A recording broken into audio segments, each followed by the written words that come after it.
Hello everybody and welcome to the 6th week of the EGFC Season 1. This of course is our 9-week pre-elimination season out to earn their seedings moving to the playoffs. As always, I am Cavan Navik Dignan and today I'm joined by the wonderful Jordan FBI _ Tugboat Fitzpatrick. How you doing, Tug? Doing very well, That's a quite a mouthful, Jordan FBI _ Tugboat Fitzpatrick. Quite a mouthful, long name there. But we did not come here today to talk about my names and what the people call me. We are here today to talk about the matchups. We're starting off with Siena College. They're taking on Quinnipiac University, followed up by UT Arlington taking on Marist College. We're moving on to Manhattan College taking on RIT, and last but never the least, that is the University of Delaware taking on Niagara. Let's hop right on into it, Navik. Yeah, I'm looking forward to this one. We were taking a look over the standings, and currently, I believe you were saying that Siena and Quinnipiac are tied. So whoever takes this series will actually be at the higher seed for this weekend's event, Tug. Do you want to tell us about this weekend a little bit? This weekend's event? Yes, sir, I will be. I will be over casting the better esport by any measure, Overwatch. I'm totally kidding. I'm doing Overwatch this weekend. I love Rocket League. I would not be here doing this without. But yes, that is in Atlantic City at the Jim Howell, I think, Boardwalk, right there on the picturesque New Jersey Atlantic City Boardwalk. That'll be Friday and Saturday all day, 10 to 7 or so. Streams will be live. There'll be loads of really, really awesome collegiate and high school Rocket League, Overwatch, Super Smash Bros., and League of Legends being played. That is in the future, though. We'll talk about this one as Matt Muskie puts it up and gets a quick one in with 4:20 in the clock. Quinnipiac going up 1 up in the series. Now, you asked me about the matchups. I just wanted to state, so yes, Siena College, Quinnipiac, both 1-3 currently, and the winner here will definitely have a positive effect coming into this weekend's competitions, but Siena College is only down by a map differential of 3, or point differential, excuse me, of 3, whereas Quinnipiac is down by 6. Yes, but if the series is different, if since they're tied up on series Yes. right now, even though Quinnipiac are down, I believe you said 3 extra rounds, Yes, they sir. have the better series, so they would Exactly. jump up the seed. Yes, and even though we are on week 6, if there was another week in between here and there, we could see a Quinnipiac team win 1 and lose 1, a Siena College team win 1 and lose 1, and them being tied up. But that is not possible. There's only one match for these two teams before this weekend's nutty and actiony adventure. Oh, nicely done. Turnip God. What an interesting name. Oh, I've seen that one before, actually. Yeah, so these are all players you and I have seen, except for, I think, maybe Ive McFallen. No, we've seen Ivan McFallen. Ivan McFallen is the team captain. Have we? But did he ever go College. by a different name? He's been Ive McFallen for as long as we've been casting him, because I've made the Ive McFallen turtle joke twice. Oh yes. I remember the turtleins. Oh, good point. My memory is just going in my old age, of course. It's the age is getting to you, Tug, but you know what isn't getting to them? Their age. The mechanical skill that we see out of Rocket League players is absolutely phenomenal, right? The split-second decision-making that you see. The teamwork, the coordination, you can get teamwork coordination with age, but man, when it all just flows together and that well-oiled machine is popping off, it's good. We're 2 minutes into game 1, and we're tied up on goals. Only a score of 1 per minute so far, tied up as even as you get. Again, these are two teams who are 1 win, 3 losses, and just on paper and in actuality, these are two teams that are performing very, very similarly. Navik? Yeah, I mean, that's exactly what you'd expect to see, right? They are pretty much dead even on the terms of the current scoreboard after 6 weeks. Ooh. So, Grub actually getting handed that one. Just a little low-hanging fruit. He just picks it right off the limb here. His tag puts it up right in the middle. Yeah, there was no other Quinnipiac members around there. I believe that was a intended pass to Ive McFallen down bottom, but as Grub gets a hold of that one, takes advantage of it. Another point on the board. Yeah, now a big clear comes out from Zook, plays it in the corner. Good rebound off the corner. He's going to look to try and put it into his teammate there, and Grub is going to find the 3rd goal. What a nice setup. Done. That bounced so nicely for Zook. Yeah, about as perfect as you get there, man. Right there in the corner. I really like Ive McFallen playing ball, trying to put himself in between ball and goal, but that's just not going to be enough. Grub was all over that one, hitting it like a boxer just 4 or 5 times in a second or so, it looked like. Yeah, no, that is the quick machine gun of punches. Yes, sir. A good touch overall. Tag's going to look to try and get it to Ivan McFallen. Ivan McFallen Wow. put it in. I mean, I believe that was an own goal, right? Okay, so Tag hits ladies and it. gentlemen, yeah, Tag hit. Wait, hang on. You actually have a good point. Yeah. Oh. Matt Muskie tried to save it. Ivan McFallen was coming in to finish the shot, but Matt Muskie accidentally putting it in, bringing Siena only to a 1-goal differential here. So they still have plenty of time in the 2 minutes to be able to find it, unless Zook is able to set Grub up there. But Tag's gonna get a good touch here. Tag try and clear it out. Yeah, you had a really good point. Really good point about that. I think what that was Matt Muskie was going for it. The trajectory of the ball got tapped ever so slightly by Zook. That, like I said, leading to an own goal. Unfortunate situations. Now, something I have to point out here, of course, is we saw this game go to 3 minutes on the time clock remaining with only 1 score per minute, and then 3 of them come like rapid fire. There's another one. Now 6 total, 4 of them coming in the last minute and 10 seconds or so. One of them being an own goal, like Navik was saying. This one being a long projected out. That was also an own goal. Wait. Turnip God is on the side of Siena. He was trying to stop the ball. Oh my goodness. Yeah, oh my goodness, you're right, yeah. The shot went slightly too wide there, unfortunately. They're both teams scoring an own goal. You know, maybe it was a bro goal, right? It was like a respect. Like, yeah, goal, exactly, right, we'll exactly. Not the strategy I would take. Personally. If we're gonna beat you, we're gonna do it on our own terms, right? We're not gonna get it from from no stinking free goals. You could argue that it was Tag's crossing that got them the goal. So I hear you. I'm with it. But Zook here, they're gonna get the touch. They're 2 goals up. All they need to do is kind of play cautiously, play it defensively, and not overreach or make decisions that they don't need to for aggressive plays. I mean, minute 10 left on the clock. 2 goals up. 35 seconds apiece. Oh. That was almost one. Oh, sorry. Well, go ahead. That would have just kept Quinnipiac's lead as they would have been able to find a 3rd goal, like in the differential. Yeah. 2 in a minute, easy peasy. 3 is a different story. Now, there's Turnip God and other members of Siena trying to get aggressive here. Matt Muskie is shown to be a pretty good defender, but Tag gets this one aerially. I don't know if this was intentional there. Wait, is that? I'd make Fallen. Okay. I thought you were going to tell me that was another own goal. I was like, I'm losing it. I'm losing it. I'd make Fallen and Turnip God both committed for the ball, but faked away. We saw the double commit in the defenders, and Tag just tapped it in.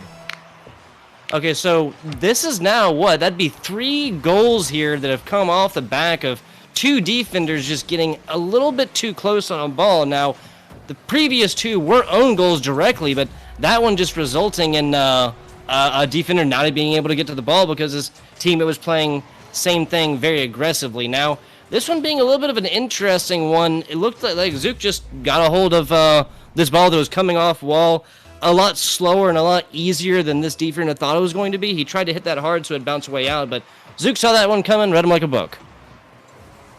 Now, once again, 30 seconds left onto the clock. 15 seconds to go is what Siena needs to find to even out the score and take it to overtime. But so far, this has been a very back and forth game. Quinnipiac managing to kind of gain their ground, chip away little by little, and keep it. And with 10 seconds left on the clock, it is looking good for them to be taking this might be anybody's. Oh man, that one goes in against blue. Oh no, I'm getting my teams mixed up again. That would not have mattered if that had been the other way around. And we're looking at one score, with 8 seconds left, 6 seconds left. That's doable all day long. Even I can do something like that, and I am garbage at Rocket League. That's going to be 5-3 going towards Quinnipiac. And it's a good way to start the game. There was a lot of back and forth, a few own goals. It was a bit touch and go. I see what you did there. But no, you could almost say that they've McFallen. Heyo, they can't get up. No. Now we'll see how they do this if they turn up and do better.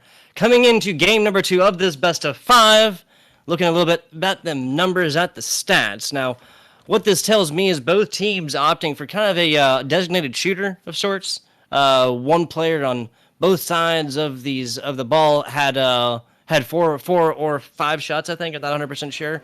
Whereas their teammates did not have as many. So maybe a little bit telling of their strats, and especially since both teams are doing it, I think that just goes more towards the overall narrative that these are 2 very similar teams.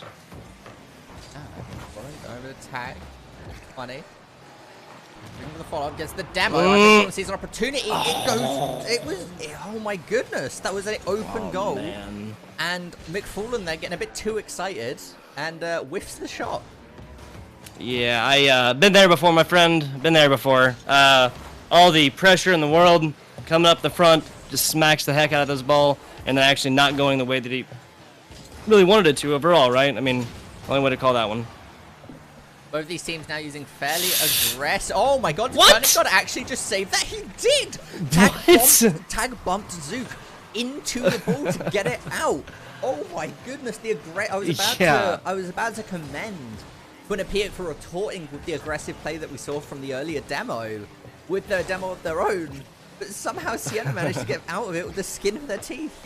Yeah, not sure how that one happened. This ball was about to have to get evicted because it was just loitering, staying right in front of that for so long. And these high-level Rocket League plays, ball stays in front of goal like that for more than a second. That is just uncharacteristic, and you're going to be guaranteed to see some points. Now, aggression coming on. No scores yet.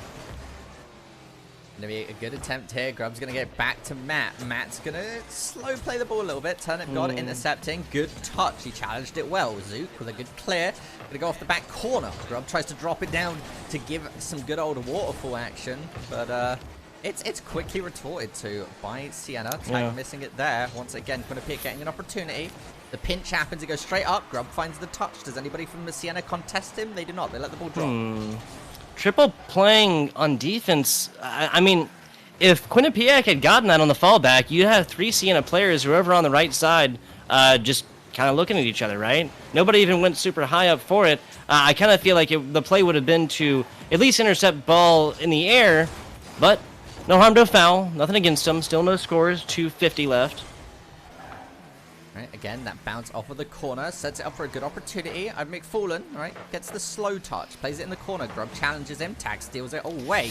Back over to Turnip God, contested by Matt Muskie. There's an opportunity by Tag. Tag gets it past the defenders. It's an open opportunity. The bump is going to happen. McFarlane doesn't have the momentum, can't stop himself in time, just kind of orbits around the ball as a bit of a challenge coming out there. Grub was looking to try and commit to that, but was pushed off aggressively by Turnip God.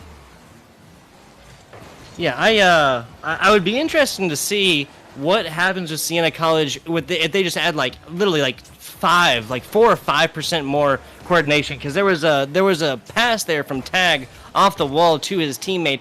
It was just I think it was just a little bit too early. But other than that, that would have been a long ball breakaway by any measure, and we'd be looking at a Siena College team up right now by 1, as is. Nothing happening so far. This game being just a little bit different from last.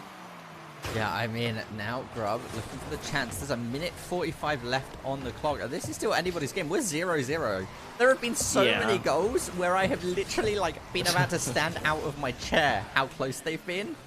And yeah, we've not seen any. Balls don't usually spend that much time in front of goals, right? No, barely ever. Oh my goodness, is that okay? I was gonna say, if out of all of this, that was what went in, I would have been so disappointed.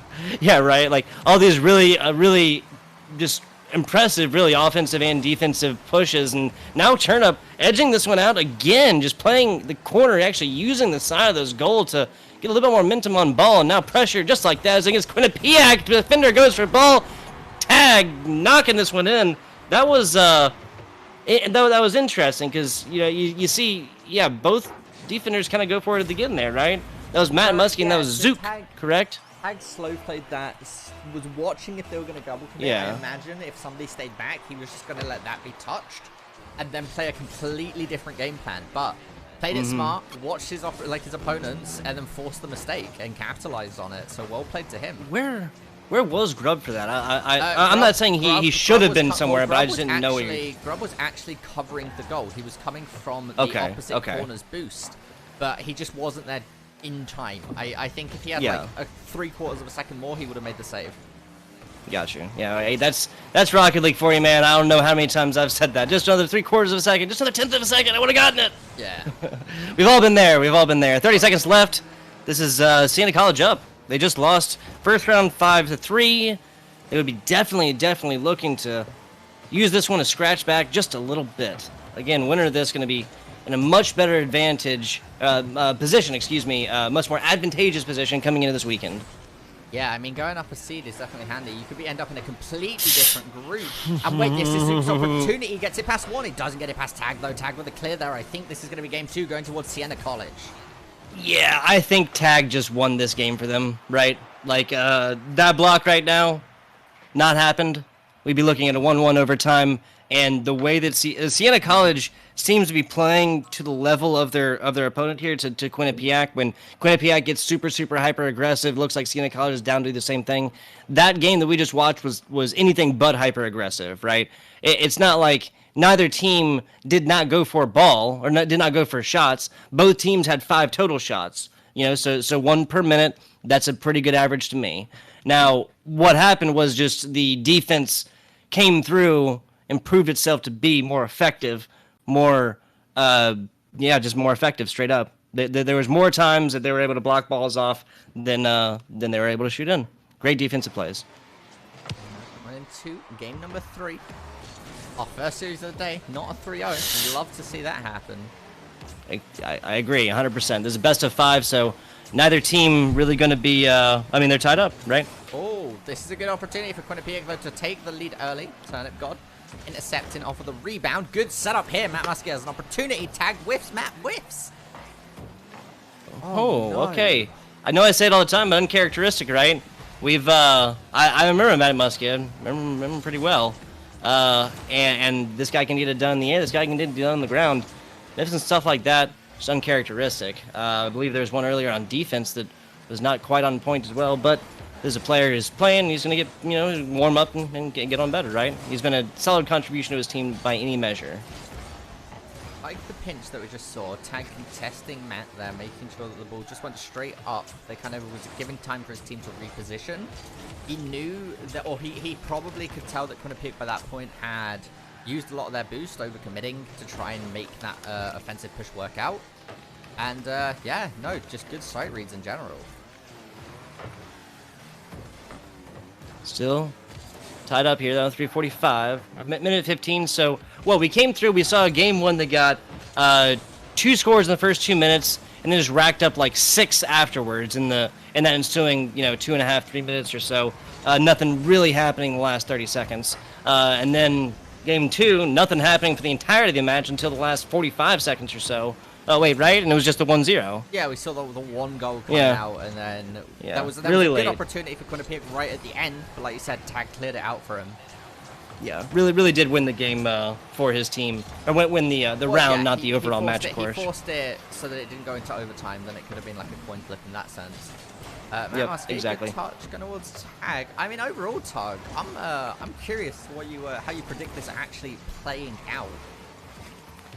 Honestly, I predict. I'm so glad that you asked me this right now too, because that was just such a perfect embodiment of what I was about to say. God, Tag here, and whenever there's aggression, whenever there's hyper aggression, one of these teams has a player that just goes all the way with it. All right, it was Grub right here. A second ago was Tag. Now, whether or not these players are able to put one up on top of that, and if they're able to affect this scoreboard, is a different story. But you asked me for predictions. Whichever one of these teams gets hyper aggressive, and I'm not necessarily talking about just making a point man who's always going to go for it, but whoever gets hyper aggressive, like Grub, example, just did by himself and almost put it in, Tag just proving his defensive capabilities again, whichever team gets hyper aggressive is going to win this matchup. Yeah, and I mean, I think I have to debate with you on that one a little bit, right?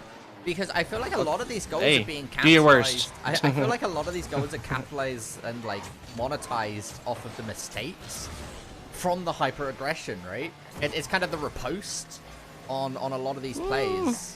I mean, falling here. Well, that's the game. Well, I mean, there was. I understand what you're saying. There were several though that were just straight up defensive mistakes, right? But we saw three goals that came out the result of double commits, and double commits only happen from hyper aggression usually, right?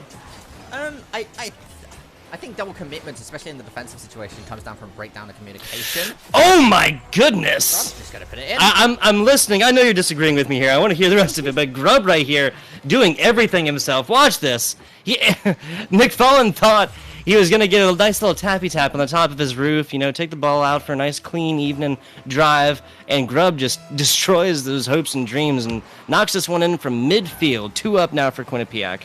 Yeah, no, that was a fantastic play for Grub there, and that's what I mean, right? He saw the rotations coming out, saw an opportunity, stole the ball away, and just put it in. He got hyper-aggressive, one might say. I mean, in that I'm just playing around. Yeah, the entire team wasn't, and that's what I'm getting at, is the entire team needs to get behind it. But breakaways like that have been characteristic of this matchup. I'll definitely say that. There's been several breakaway opportunities that have resulted in points on this board, no less than 5 times in this matchup so far. Yeah, and of course we're already on to game 3. It doesn't feel like we've been casting that long. Game 3 is almost about to end. And a best of 5. Yeah, and a best of 5. This is not ending here no matter what. No, absolutely not, right? We're always going to get a game 4. Might even go to a game 5 if this continues. Well, I'm about it. Good. Tag with the aerial! Is it too little too puts late? Them up and puts them down. I love it. I mean, it's plenty of time. 100 kilometers per hour there as well. Nice little fastball as he's dropping it down.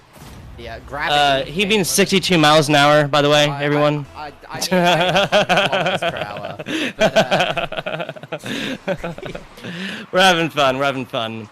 But yeah, no, I mean, I've said it, I can say it, and actually, I'll wait to say my anecdote about the 1 in the lead and stuff like that, but only 1 left, 45 seconds is anybody's game still. Yeah, and Tag, again, being the mastermind of Siena at the moment is what it feels like. Yeah. He's put in some core goals, made some great decisions, and Grub, equally, the opposition.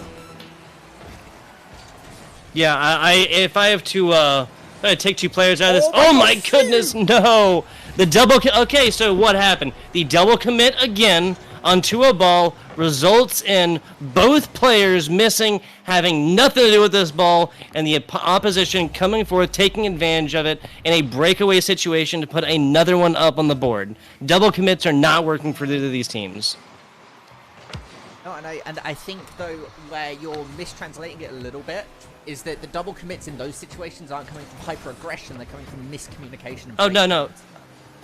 Sorry, I was not continuing my hyper-aggression point there. I 100% agree with you. That was a lack of communication, yeah. Yeah, I was jumping back to how I was going to finish my point since we were on a similar anecdote at that point. Grub here, one second you just have to be right no matter what. Oh, absolutely. Absolutely. I'm with it. The British way. But that's going to be 2 points coming up for Quinnipiac here in a 3-1. I mean, compared to what we saw last game, a few more goals, a bit more like game 1, but not quite as close. Quinnipiac starting to pull a lead and reversing game 2. Yeah, so Siena 1, Quinnipiac 3. That spells out 4. Even I can do that math. Only 1 score from the previous match, and the previous map, excuse me. And that still doesn't equal up to the 8 total points scored in game number 1. That's only 5. We're moving into a round number 4 here. Possibly the last one. Quinnipiac needs 1 more. Siena College needs 2. Talking about numbers a little bit. Tag, the only one with shots on this. Only one with goals, only one with saves. Turnip God and I've McFallen 52. Getting points from touches and playing ball now, but did not get anything awarded from the game. Of course, we've talked before about how Rocket League can be up and down with their awarding of, say, epic saves or other things like this, right? Yeah. And yeah. I'm intrigued here to see which way it goes. I'd love to see a game 5. We've got plenty of Rocket League to cast tonight. Like, we got 3 other sets after this one. But I'm curious to see if we do actually manage to get it to game number 5. I don't think we've ever had a Series 1 game 5. I think you and I have cast enough Rocket League that that's a guarantee to have happened at some point, right? I don't think we've had a Series 1 game 5 ever. I think the earliest we've had is Series 2. Yeah, I felt like there's been, there have not been days where we've had all Game 5s. I know we've come close before, but let's get back onto this one. 25 seconds in, Matt Muskie and Moore have been getting super aggressive here. Here's the breakaway potential. Tag putting it down, playing on the ground, and maybe a little bit up under the butt of that one. A little bit of aerial action would have changed the outcome of that. And obviously, a ball on the ground is a little bit easier to hit. Block away. Good clear. Tag looking to get the rebound.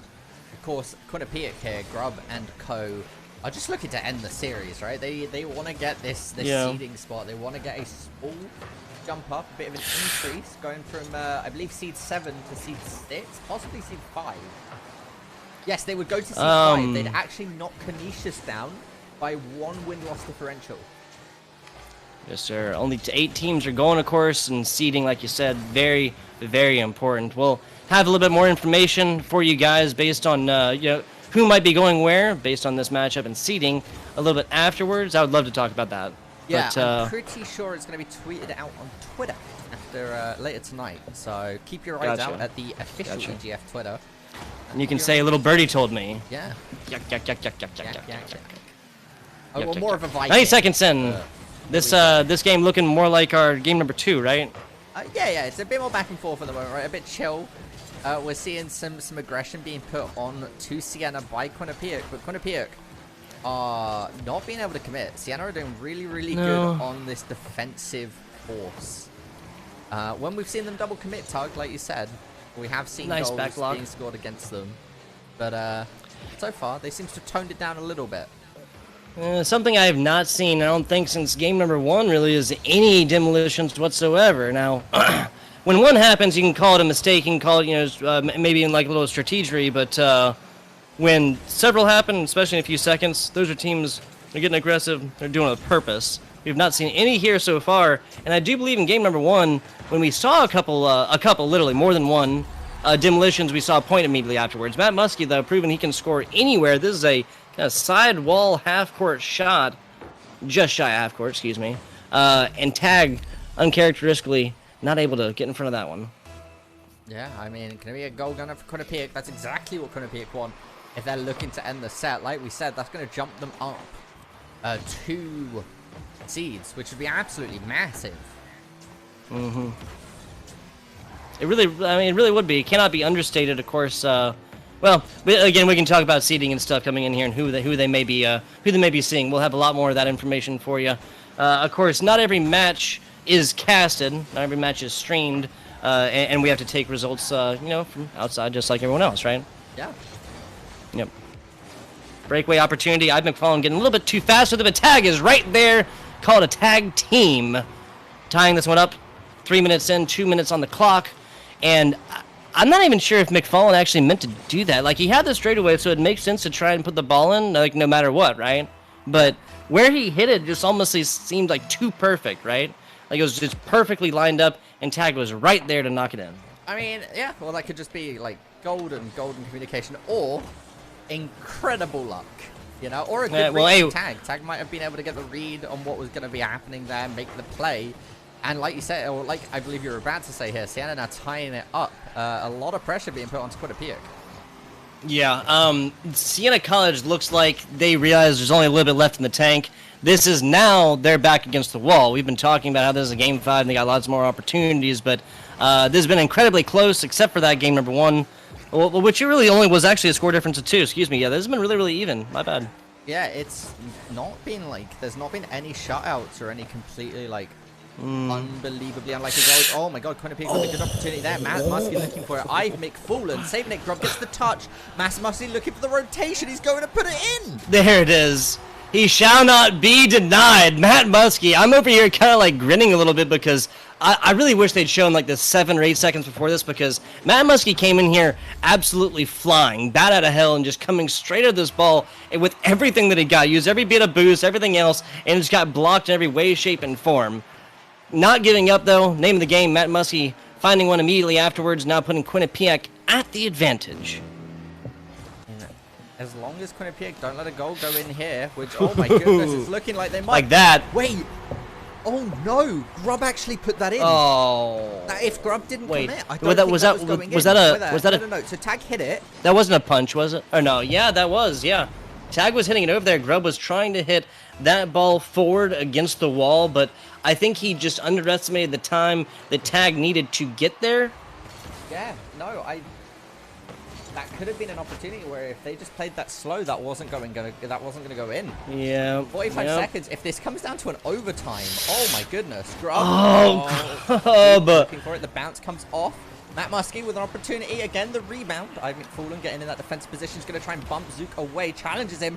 That is a nice clear ball. Wrong ways. Or is it going to go tied over up? Siena's players here? It's not. Tag's going to be able to pinch it back over. sending it straight down. There's an opportunity for Ryan McFarland. Oh my God, Zook with the save. That's the second one. That's the second one he has gotten all a hold of and just happens to be blocked off on a corner very last second. Now, 8 seconds to go here. If there's going to be a game 5, this is how it starts. McFarland lining up for it. The touch is there. Grubb putting it out and bug. Oh no! Tag putting it up there with 1 second to go. 3-2 now. And this is maybe a Siena College team that has just tied up this series.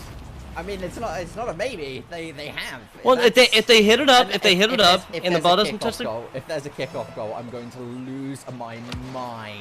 Up in the air and not. Touches the ground. All right, Siena College. Man, oh man, Navik. Let's run through. Let's run through these scores, man. Go for it. Let's run through these scores. 1 second left, right? Jeezeries. Yeah, that was Jeezeries. Coming over here, look. Siena 3 goals from Tag. 3 shots from Tag. He had 100% shot to goal conversion. That is, yeah, love to see it. That is the definition. Love to see it. Siena College, 3 in the last. Quinnipiac 2. Running through scores here. We started off with Quinnipiac coming through slapping hard and slapping fast. 5 goals scored for them in game number 1 to Siena College's 3. 4 of those 5 coming very early in the game. Number 2 game coming a lot slower. Siena College 1, Quinnipiac 0. That tied up the series. Quinnipiac came through, slapped through with another win of 2. And I say slap because that is the largest margin anybody has lost in this one so far. 1 has been 2 games, 2 have been 2 games. Siena College 3 in game number 4, Quinnipiac 2 in game number 4, and now we're seeing the game 5. Possible history, like you were saying, Navik, right? Not sure if we've casted a game 5 before. Yeah, I mean, right? And yeah. I don't think so. I don't think we have to this day for the first match, first match of 4. Yeah, I don't think to this day we have casted Series 1 to Game 5, but it happened today. Indeed it did. Indeed it did. This has been a very, very interesting and even matchup. Players on both sides. Tag 20 really showing out. On the other side, Grubb really performing what he can do. What is possible for this player. There's very little that is impossible for him. Yeah, now once again, starting it slow. Whoever wins this one is going to win the set. Now that's a guarantee right there. Starting it slow, can't imagine it'll stay slow though. These players will be jetting around this map very quickly. Pressure's been on Quinnipiac most of this so far though, is that fair? Oh no! That was a defender who tapped that at the very top. Otherwise, it would have hit top bar, I believe. Oh no! Sorry, it came in and hit top bar and then bounced in the bottom. I thought that Zook had actually tipped that in his attempt to block it away. And he tipped it just the bare amount of altitude or verticality that it needed to get down there. Now, big run. Grubb going up against Tag. The Battle of Titans here. I mean, yeah, the Battle of Titans is the right word. That took me a second to process there. Yeah, I like that. Coming out though, it's an interesting situation. A minute left. Siena's already managed to take the lead. Quinnipiac need to be able to find something to tie it out to get some of the pressure off of them, because if not, Siena's just going to be carrying the momentum. I mean, we talk all the time about how important momentum is here, right? In Rocket League, especially a game that gets absolutely no breaks unless somebody scores, right? So unless you come through and do exactly what you need to, or you screw up and your opponents do exactly what they need to, there's no breaks, no timeouts. I guess the touch rebounds. That must be hitting. Is he going to be able to find it along with Grubb? Grubb goes for it, carries the ball in, puts it in. If you want something done, pop it up, you got to do it yourself, right? He did it. No, I'm just kidding, of course. Look at that. I mean, Matt Muskie had a really good pass there, right? Yeah, no, that set up well. The Grubb managed to carry it all the way, though, and put it in for his team. Yeah. I feel like both of these teams have had a little bit of problem with those longer balls going down the middle. Now, whenever these are straightaways, whenever they're coming either low or high, but in the middle, they're always responded to, and they're pretty much always responded to accurately. Now, I just can't say the same for these side balls. Like literally, once they go down the side, both of these teams just seem like they're wanting to go for boost more. They're wanting to try and go for slower defensive setups more, and they're just simply not hitting the ball as much. They're just simply whiffing a lot more when this is coming through, and not really responding to just simply the ball making just such a long trip from one side of the map to the other when it goes along the sides. It doesn't make any sense, honestly. Ooh, aerial action, Matt Muskie taking advantage of it. Ooh. But did you hear what I'm saying? Like, I feel like, yeah, like I said, whenever it's going down the sides, both teams aren't responding to it as much, as if the ball is not transferring the entire length of the field. Yeah,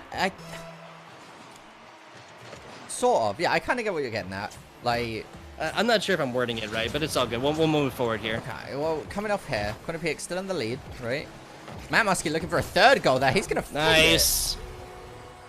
That's his second goal of the day. 2 shots, 2 goals, and an assist. This guy has been just all over this ball. They say if you love it, you might as well marry it. We might hear some wedding bells here from Matt Muskie in this Rocket League ball. Good. Coming out already. What a fantastic a game overall, right? Like, this series has been ridiculous. Very, very close. Very, very close. There's not even been a time, except for I think maybe in game 1 where there's been more of a score differential of more than 2. I think in game 1 at some point it was 4-1, but that was only brief, and it's not necessarily about how the game plays throughout, it's how the game ends. And at the moment, rebound coming in. Is Quinnipiac going to be able to get the 3rd goal differential? Like, are they going to try and do it for start points? Those additional goals. Remember, when the matches are this close, and the point differential is so important for the brackets coming into this weekend, for the seeding in general, every single goal is statistically feels life like or it has death. so much more weight, even though it doesn't. Every week has been equally important. It's getting there. Yeah, but this is now your last opportunity to change those up. Turn it, God knows that one. And just rockets this one in down bottom. Watch this. Comes all the way from midfield. Matt Muskie trying to get aggressive. If the best block is no B there, the best offense is just simply deleting your enemy. They cannot touch ball. But really, really good forecast there by Turnup. 100%. Yeah, Rob now. It's a touch. I mean, there's a minute left, right? We were kind of talking like this might be just a Quinnipiac win, but there's a significant chance that Siena manages to bring this back. Nice stop here by Zook midfield. This is a Grub and Quinnipiac squad that needs a lot, more of those. These really, really good stops, midfield. I was talking earlier about how it seems like there's long balls down the side. Got to be able to get good stops that aren't going to just be blasted away from your car. Touch goes over to Matt Muskie. Clear. Right. Drops down. I mean, 30 seconds to go, Tug. Like, I was an attempt. Can I have an attempt? I'm trying to figure out what that play was, kind of, right? What the goal there was. I think it might be a situation now where they're just trying to, for the love of them, not let Quinnipiac do that. Was what I was gonna get at there. Yeah. I ordered a copy of what Siena College wants to do in this game, and first chapter was not that right there. That was a bare corner shot right there. Yeah, not like this. Not like this. Last 20 seconds or so, with this score differential being 1 for, what, a minute and a half, 2 minutes? Yeah, no, there was plenty of chance here for Siena to be able to tie it out and possibly even take it to overtime or steal a goal on the last second.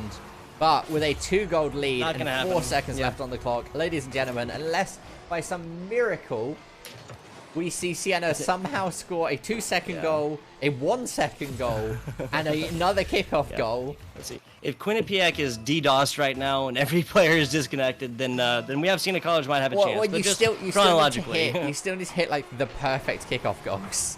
Yeah, which is still easier said than done. Now I'm McFallen. Lays it off of the wall, ladies and gentlemen. Quinnipiac will be your winners out of this set. I believe, going over the standings, Doug, if you want to double check, that would mean that Quinnipiac goes... Well, currently Canisius are 2-3. with 6 rounds won, 10 rounds losses, and a win-loss differential of 4. Quinnipiac now are at a win-loss of 2-3. They won 3 rounds and they lost. No, they are still -1 to Canisius. Yep, exactly. Because this went to a game 5. Now, how interesting! God, that's so interesting. I love this. We've been talking about this so much about how literally individual goals matter so much. And overall, obviously the match differential, how many games you win versus how many games you lost in a win or loss, and how much it matters. Yes. This is where it comes in. Because if they had tied up their rounds won and lost, it then would have went on to goal differential, which I do believe Quinnipiac actually has the lead in. Yep. And and if they just taken this as a 3-0 instead of a 3-2, we'd be singing a different song. Yes. Or even a 1-3 would have gotten them We're tied, right? Would that have tied? That would have tied them. So yeah, they needed a 3-0 to go over. No, 3-0 or a 1-3 would have got them tied up and then over Canisius because of goal differential. Yep. I'm sorry about that, because Canisius has already played their game. I was still allowing for the possibility of Canisius. No, Canisius had their bye this week. Yep, I'm with it. Canisius has already played. I was figuring this like Canisius has not played, but you are very right. That's how you figure it. That is paper and math right there. How interesting. I'm not a math major, but that's how statistics work. Now, ladies and gentlemen, we're going to be hopping to a quick break as we switch over to UT Arlington playing against Marist College. We'll be back with you momentarily.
Ladies and gentlemen, we are back. We're getting straight into the game with UT Arlington up against Siena. Oh, no, I got up against Marist College. Uh-oh. Bit of a... UT Arlington taking up Marist College, indeed. This is the number 2 seed taking on the number 4 seed, Navik Cass. Is that correct? That is absolutely correct. And I don't think you've ever referred to me as my full Twitter at all. There we go. Coming out. I had to let you know it's serious. Yeah, UT Arlington. All right, FBI _ tugboat. Did you know that UT Arlington are in blue and Marist are in the red? I am. I'm enjoying it. I always love casting with you, man. We got good. tons. We got Z-Ball. We got Cypher making up the side of Marist College. And UT Arlington on the other side. Yeah, we got good old Adverse Genghis. And I can't see the last player's name, but I believe it is the man, the myth, the legend, Mr. Samba. Yes, sir. An Adverse Genghis Samba. Samba? I mean, Samba is what we've always referred him to as, and I don't think anything. It might be Samba if we're going off of like actual Samba, but we've said Samba. And this ball doing its best firework impression by staying in the air and remaining just absolutely on fire and popping off left and right, because this really has not spent very much time on the ground, and it has been an electrifying time while it has been held aloft. Lots of pressure both sides. Nobody really coming up on top until Genghis gets a nice middle shot. Rockets that up to the top left corner. Yeah, I mean, there it is. Genghis is going to put it in. UT Arlington, I say it every single time. I said during our captain's meeting that we hold before every single show, good luck, Marist, because UT Arlington is always an uphill battle no matter what school you are. Yeah, no, that's fair. That's fair. UT Arlington is a team, just simply put, that is always able to give any of these teams a run for their money. Now, even RIT, now is the last matchup last season, is that correct? The last season, the finals were between Delaware and UT Arlington. Oh, that's right. Yep, that's right. Delaware, the dark horse, coming through and proving everybody that... in the best of 7 that we had for the Founders Finals, it went to Game 6. Yep. UT Arlington managed to I always did like the Founders. Yeah, a lot of stuff going on by EGF and everything else that they're doing. Again, this is a tournament that is determining seeding for a huge goal there by Tons. Very nicely done. It's not deciding the seeding for the goal. I was just so excited about the action. This is deciding seeding for the Atlantic City MAAC Esports Championships this weekend. We'll have a little high school action going on there too as well. Is that correct, Navik? I believe so. I'm not actually participating with the event, so you have infinitely more knowledge than I do currently. I hear you. There is. Day number 2, that Saturday, will include some nutty high school stuff. We'll be showing what these young men and young women can do. The great esport of Rocket League.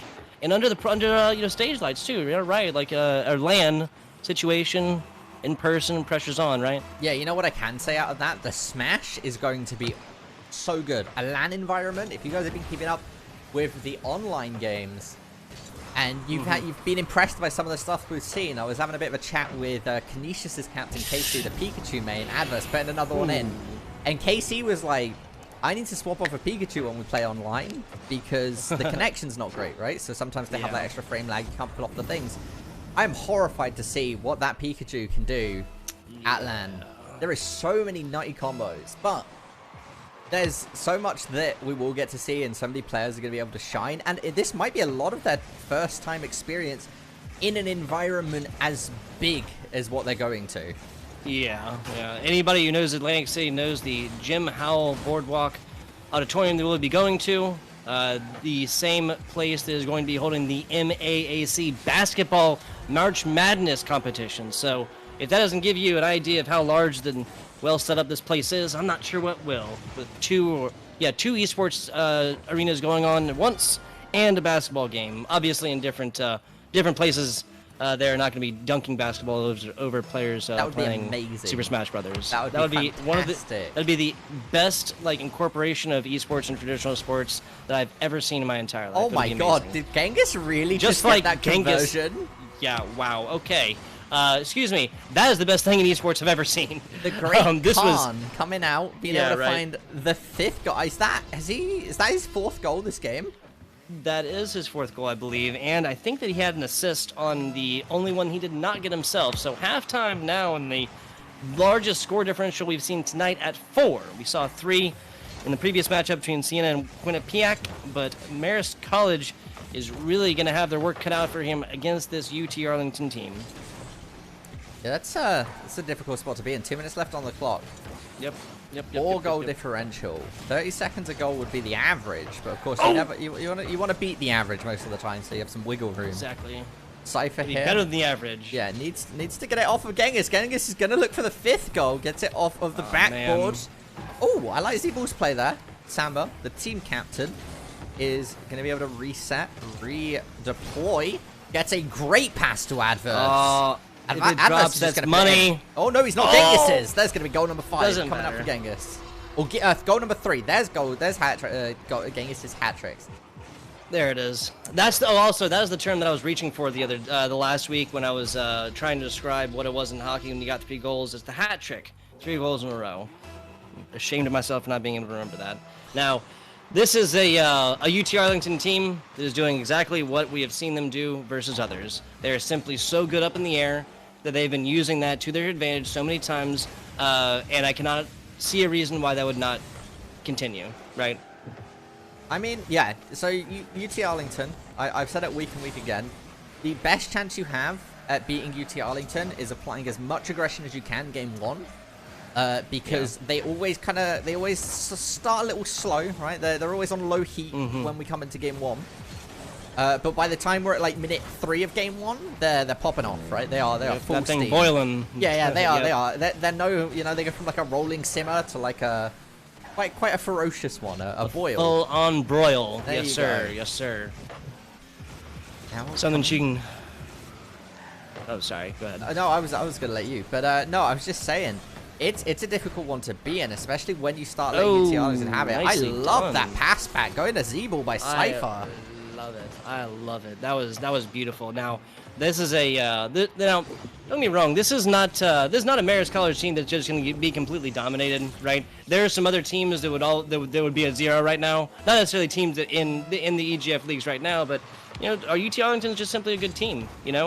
Scoring 2 against them, especially with how they've been performing in the coordination they've shown that they can get done already in the game 1, just like that, where it seems like this guy up top is more going for the guillotine, right? Hey, Genghis Khan cutting off heads. That's a little funny right there. But no, dark on right that there. one. But no, going back to your point. He was like a warlord and stuff, wasn't he? Yeah. No, absolutely. Okay. I mean, it was a bit more than a warlord, but, but going back to. Well, I never met the man, so. See, I know personally. He's playing Rocket League right now, actually. Adverse here, looking for the carry on the ball. He's misunderstood. Absolutely. What I was going to say is that UT Arlington's debut, the first week we saw them playing, it was against Canisius. And if I'm remembering this correctly, they 14-0'd them game 1.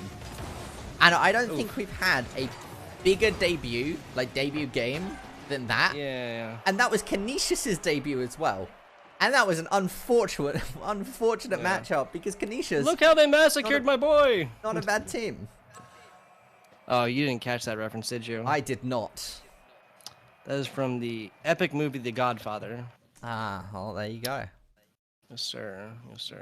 Al Pacino and... Well, sorry, I won't get into awesome, cool movies. Anyway, 14-0 is brutal. Obviously, a 7-2 is much more manageable. Marist College is not out of this yet. They just need to recreate the flashes they had there, right?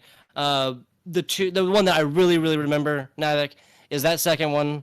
The fantastic pass back from, I think it was from Z-Ball. No, it was from Cypher to Z-Ball, right? It was as perfect as you get. It was a fast pass. It was on point, and Z-Ball was ready to accept it, ready to receive it, and had the perfect angle on it. There was nothing the UT Arlington could do. That was the most helpless you have seen UT Arlington in this game so far. Nothing they could do there. Now they just need to recreate those individual instances and come through there and shake off that game 1 loss. Yeah, and I actually was talking to UT Arlington, I believe 2 weeks ago, to why Genghis was called Genghis. His last name is actually Khan, like C-O-H-N, so he's Genghis Khan. Or Cone. I believe it. Yeah. Like, well, if it's pronounced like it, right? Yeah, but and I thought that was quite humorous.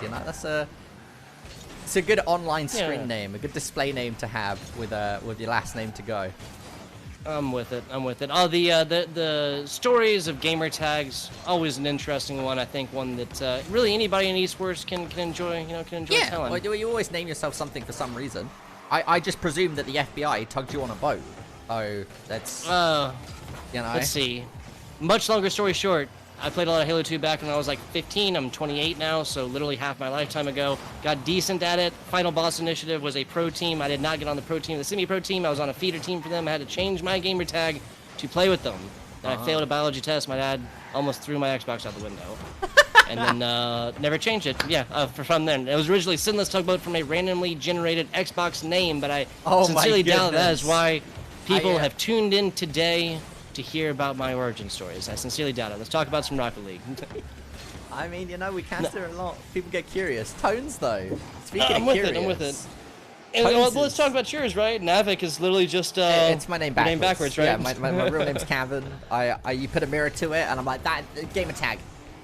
Me. That's me. Yeah, it's me. It's good branding. Now, coming out, though, Samba's going to be able to get in touch, because I'm sure that's what, like, 12-year-old me was thinking. Well, I'll just put it backwards. It's good branding. There you go. Nobody will ever realize. You know what? Some people really don't. Zeeble, though, going towards Samba. I've had a friend for 3 years who did not realize, and then one day he went, your username is your name backwards. And I'm just like, it took you this long? Yeah. So... Yeah, coming back to reality here. This is a Marist College team that has done perfectly so far. They have responded to every bit of aggression that UT Arlington has thrown their way. Now, UT Arlington has not gotten super aggressive, not pushed every advantage that they have had so far, but everything that has come their way until I say it, and that's the caster's curse. This is why we should just talk about usernames. We don't infect. Infect the game with caster's curse. As Genghis Khan gonna be able to, or Genghis Khan gonna be able to get his first goal this time round as well. Oh dear. 2.5 minutes in as well, we saw a total. Marist playing this fantastically. 9. Yeah, no, they really are about as good as they could. Now, Genghis Khan getting. Genghis getting so aggressive, there. It just kind of makes sense. You shake that bottle enough, it's going to be hard to compress that every single time. And a player like Genghis getting up close to, and especially you give him a little bit of boost, let him go at it. It's going to be a bad day for any defending team. Yeah, I mean, again, like we were touching on, Marist playing this fantastically, right? Only having one goal, being able to only let one slip through in 3 minutes, and they actually might be able to get an answer here. Adverse and Genghis both committing for it. Again, just good. Tones needs to not ring death here, and needs to get it away. There it is. I think that I just a tiny bit a little more imbalanced, and I honestly think that just based on where they were horizontally from the ball, neither of these blue UT Arlington players might not have been able to get to that. And that would have been an interesting tie-out, the first one we've seen in this matchup between UT Arlington and Marist College. Now, Tones and Moore been doing a great job. Samba actually looks like he might have let that bounce, but he might have actually gotten away from it. Now, it doesn't matter so much because he had Arlington players all over it, ready to back him up. That is coordination, that is communication at its finest. Genghis barely tapping this one away after a long shot would have eaten this one up. Adverse? Oh, diverse, adverse, very different. Yeah. I was just commending the diversity of players that we've got here. I mean, all of these. We're a minute in. UT Arlington only has one goal. Yeah, I hear you. Being held to that is an accomplishment in and of itself, as Genghis actually misses the attempted corner pinch on this one. Not going to happen. Now 45 as pressure continues on. Nice bounce away as this one's put in the middle. Long ball, though, as Tones and Moore completely flip the script on this one. Marist College knocks one in. Tones down bottom. Little roller action. Call it a bowling ball. And it strikes just as hard. Yeah, the tie-up there. Going to be able to put it to 1-1. Perfect. 41 seconds left on the clock. I mean, this is an opportunity for Marist College to take a win off of UT Arlington if they play this smart. Yeah. And that would do terrible things for their seeding, right? I believe so. I believe they mathematically couldn't overtake RIT at that point. Yeah, well, I mean, we're looking at RIT and RIT and UT Arlington are technically tied up right now because they have won all the way out. Now, the map, or the score differential is different, obviously, based on the amount of points that these teams have scored. Like you said, performance is like 14-0s going to lead to really, really big changes in numbers. But now we're looking at overtime for the first time in this matchup. Well, Samba, give it a second. down 5 here. seconds is more than enough time for UT Arlington to make the works happen. And it looks like they're going to be trying to pull up all of the stops as Genghis can't get the connection. Cypher's going to force it to overtime. Ooh, they might actually have been glad that that happened. Cypher looked like he had a shot at that one, man. Took it all the way to overtime against UT Arlington. Okay, I thought UT Arlington just put it in immediately. Man, yeah, hey, Caster's curse, right? Oh no! Oh, Tones, nicely done. Ringing loud, ringing clear. Yeah, the first one there, just a minor whiff, but given the placement would have mattered all difference in the world. But now 30 seconds of overtime. This is not a situation that UT Arlington finds themselves in frequently. Yeah, kind of bouncing it back and forth. Genghis, touch. Mitts for it. Tone steals it away. I mean, this is so important. We could be here for the next 2 seconds as Samba manages to get the rebound off of here. Is he going to be able to find an impact? Genghis running it down the field. Big hard shot to goal, hits the crossbar, goes over the adverse. And that's going to be UT Arlington taking game number 2. Yeah, nothing here was given lightly. This is two teams just absolutely going to war. A bloodbath here on DFH Stadium, right? What's the name of the stadium? Honestly, we have only ever played on this stadium, and I've not memorized any of the names of the stadiums. I can tell you cars. I can tell you every car. Look at this. 10 shots from UT Arlington. 10 double digits. 3 shots from Marist College. 3 shots turning into 1 goal. 10 on the other side as we hit. I think that was 45 seconds into overtime, right? I believe so. Something like 45, that. 46. Yeah. About a minute. Yeah. Yeah. So wow. 2 goals, 1 from Genghis, 1 from Adverse. Adverse taking out the overtime shot. Take this W in here in game 2. Marist College now down, back against the wall. Last shot here, but that is just so interesting, right? Especially given the Z-ball saves, 3 on there, 1 for each of his teammates, leads to half of these shots getting blocked off. 2 of them obviously went in, but Marist College. I mean, we were just talking about earlier, right? You said a player had, I think it was 4 attempts on 4 goals, right? 4 shots on 4 goals for the 100%. A team overall standard of 33% between shots and goals is fantastic. Yeah, no, that is extremely good. And I mean, Marist taking them to overtime. I'm stunned. I'm stupefied. Is a fantastic word that I feel like goes incredibly underused at what we just saw happen, but in such a positive way. Coming in. I'm sorry, you blanked out there for a second. Could you say that again? Oh, I said that I'm stupefied at what we just saw with Marist taking it to overtime, which is a fantastic word that we don't hear enough. Stupefied. Yeah. Yes. A name of a classic new metal song by the legendary band Disturbed. But other than that, not a word you hear very often. Not a word you hear very often. 30 seconds in. Know more about metal than I do. Coming into the pinch there. There It is. Genghis goes with Scyther. Adverse looking to set it up. Challenged by Tones. Tones wins the trade-off, but Genghis is in position. Gets it off of Cypher. It's going to go up in the air, ladies and gentlemen. Are they going to be able to put it in off the backboard? They are not, but Adverse is saying maybe, and maybe not. Yeah, this is a UT Arlington team that is now firing on all pistons. Every single time they have a player go up, shoot. If he misses it, that's okay, because there's always somebody right there second. I feel like Samba is usually the initial point man. Adverse is right there behind. Genghis, always not far away, ready to fly in and do the nutty things that this Genghis player is capable of at any given time, but generally playing a little bit farther back. Now, when he is point man, he takes advantage of it, and I feel like his conversion rate overall is very high. Up and down, barely notched this one out. Adverse, a fantastic job. Not willing to give that one up as Tones, though, getting up close and personal, and almost was able to get the rebound. Take one on top no matter what. I mean, look at the rebound there. Tones going to get the touch. Going to go to Adverse. Adverse is going to try and convert this along with Genghis. Drops it down to Samba.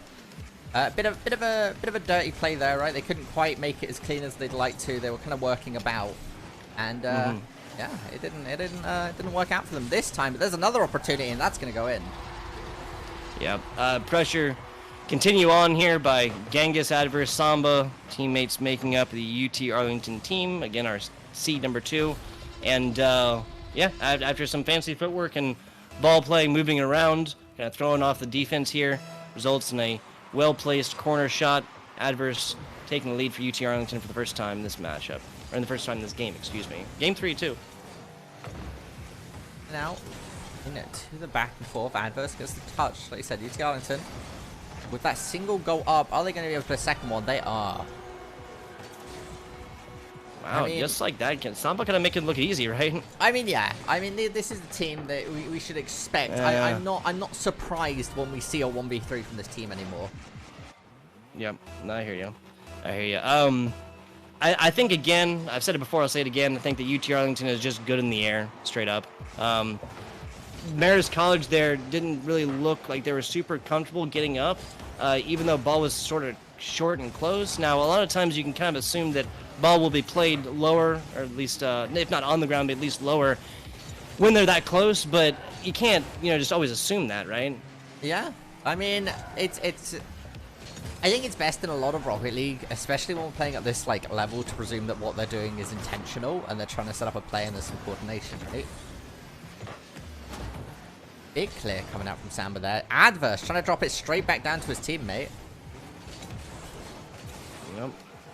There's a lot of back and forth. This is getting really scrappy, Navik. Neither team is being willing to give up possession of this ball for even a second.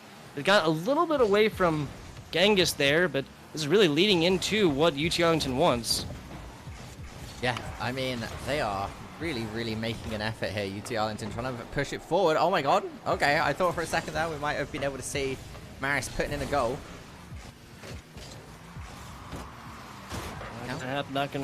Yeah, I mean, nothing is coming easy from Marist, right?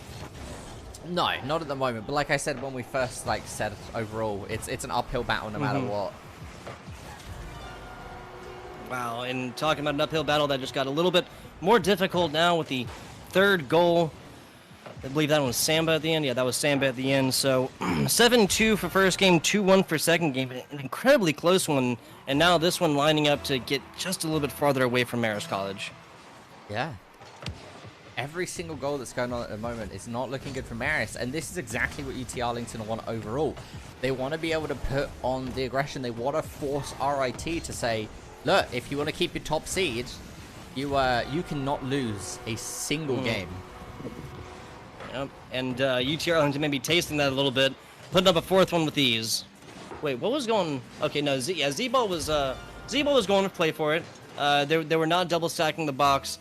Other defender was going to get boost. That's what he was supposed to. Just putting on the one-on-ones just sometimes isn't going to pay out for you when you're talking about UT Arlington offenders. Yeah, I mean, coming in, 1 minute 10 seconds, Tug. I think it's pretty safe to say this is going to be a 3-0 from UT Arlington. Yeah, a minute is enough time, but again, that's an uphill battle against a team that is very good and knows at the end of the day, if they do see a Marist College company just getting super aggressive, just play defense, run the clock out. Yeah, and trying to run that clock out is not the hardest thing to do when you're 4 goals up. You can afford to make a couple mistakes. Yeah, but literally only a couple, right? Yes. Anything beyond that, you're looking at maybe pushing this to a game 4, and again, that is no situation that UT Arlington wants any part of. Now, with a 5th one here, just kind of bouncing it on in there, with a little, what are those bouncy balls that they used to, it's a brand name. I had a good one there. Oh well, sorry. I have no idea. It's gonna drive me crazy. I had a really good call there, but I lost it. I guess it wasn't good. Oh, there you go. You miss all the shots you don't take, and you missed that one. There it is. Well, Samba's not missing nothing. He don't miss, to quote the popular meme that the kids are saying these days. 30 seconds left. The 6-1 here was just kind of icing on the top, a little cherry on the top of the sundae, you could say. You're making me feel old. I've not even heard of that meme. The he don't miss thing? I have no idea. It's like SpongeBob screaming and just talking about total W's, Gotcha. 30 seconds on the clock. And there is... Oh! That's 7th goal, so Genghis, Samba, and Adverse now just showing off a little bit, man. I mean, that's all they really need to do at this point, though, no?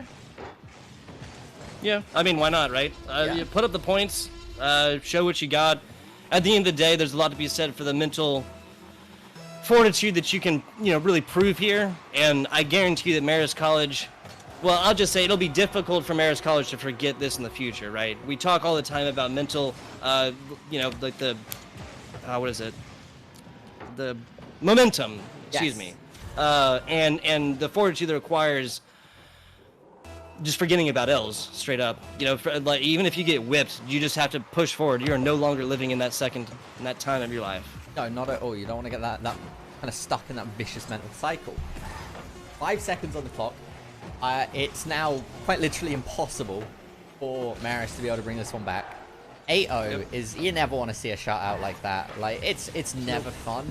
And there it is. UT Arlington take it 3-0, ladies and gentlemen. So 7-2 for the first. Marist College getting 2 of theirs.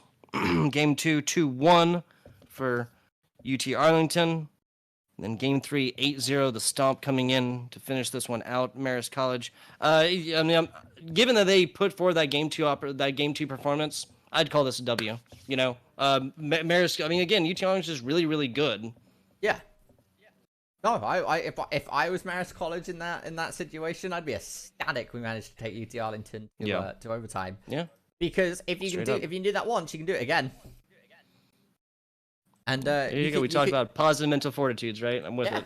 And you can win next time. Like if you can take them all the way to that one game, you can manage to do it again and again and again. And every time you do it, you'll get more consistent. But ladies and gentlemen, we're gonna be hopping to a quick break as we get up game number 3, which will be Manhattan College versus RIT. We'll be back with you momentarily.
Ladies and gentlemen, welcome back. We're getting into game number 3 of the evening, which will be Manhattan College playing against RIT.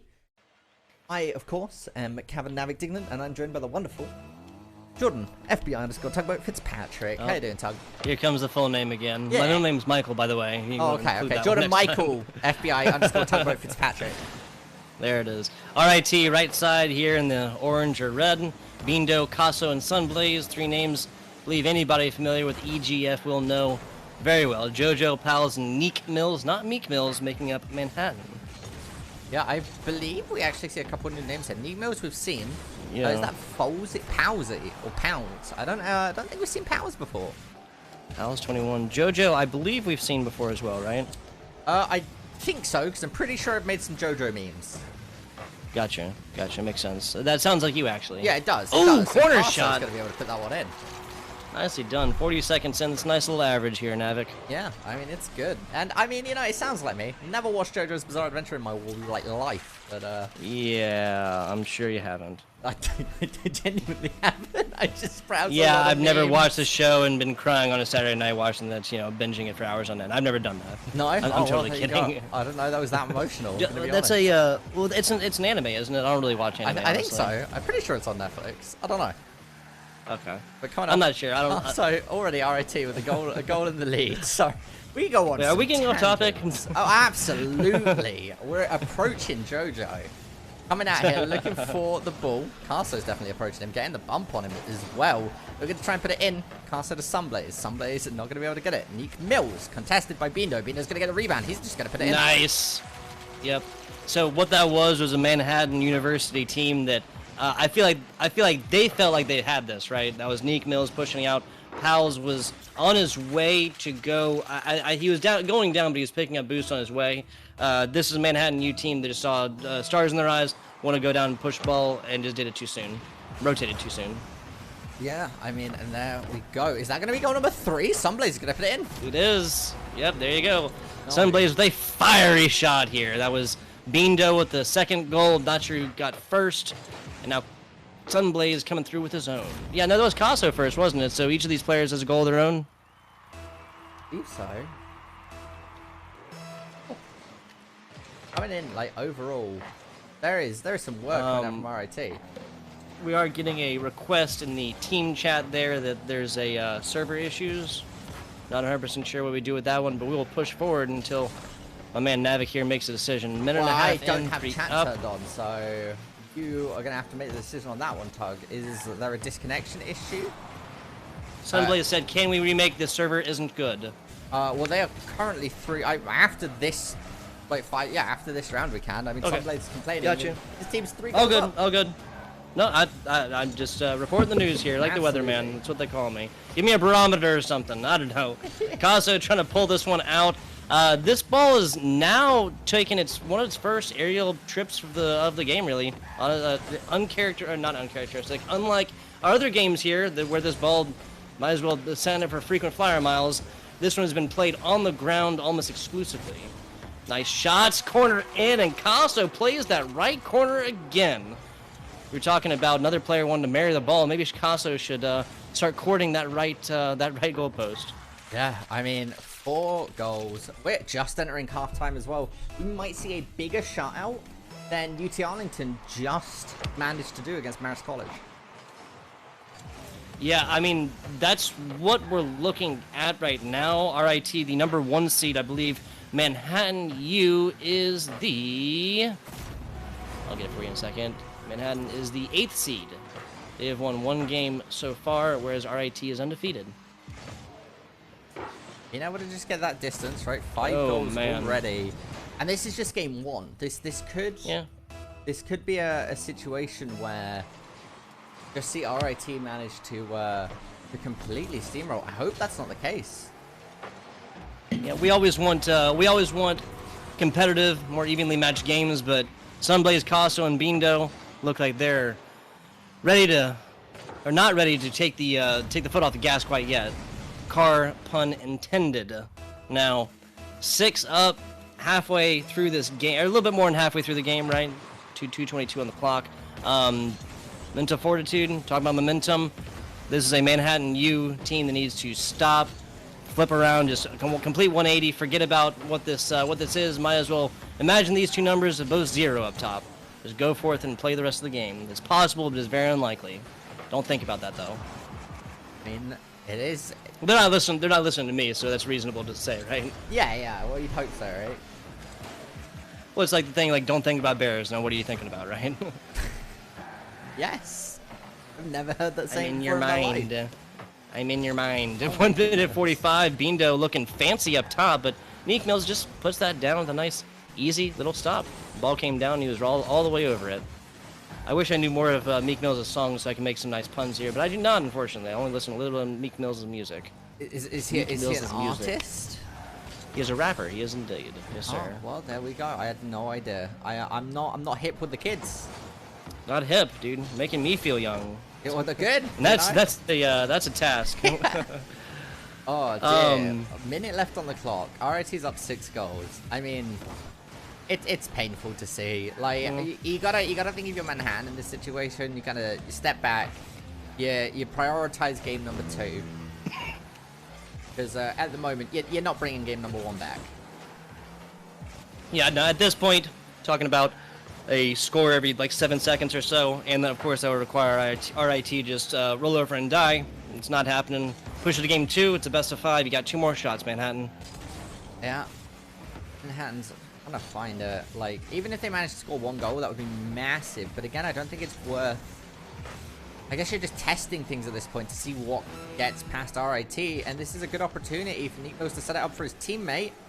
But it is gonna get challenged by, I believe that was Sunblaze.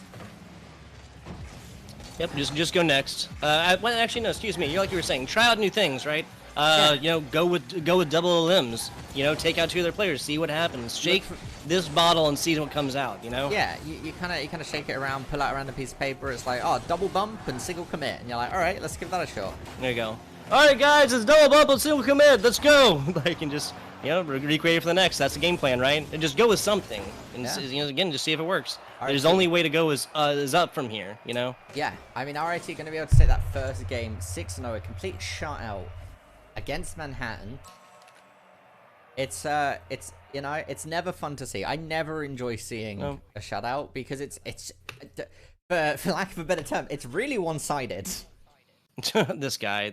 I mean, I know a lot of it. I know you well enough to know, Navik, that part of it is just simply not having, more Rocket League to cast, because God knows when these come like they do, these can be very, very quick games. Yes, they can. Of course, there's a 10-second pause for every score, 8-second pause for every score. I can't remember. Wow. Let's look at the numbers though. Give the other people what they want. 5 shots from each of these players. Now, the effectiveness different for every player. Sunblaze up here, 5 shots on 3 goals, a very respectable ratio. 5 on 1 for Bindo, but he was also getting things done in the assist category. And Casso, 5 to 2, not bad by any means. Nobody with any saves, because, of course, Manhattan had no shots. Opportunities. They were completely shut out. I believe we're making a new server, though, ladies and gentlemen. So we will be back momentarily as we get that set up, and we'll be back with you. Just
Ladies and gentlemen, we are back.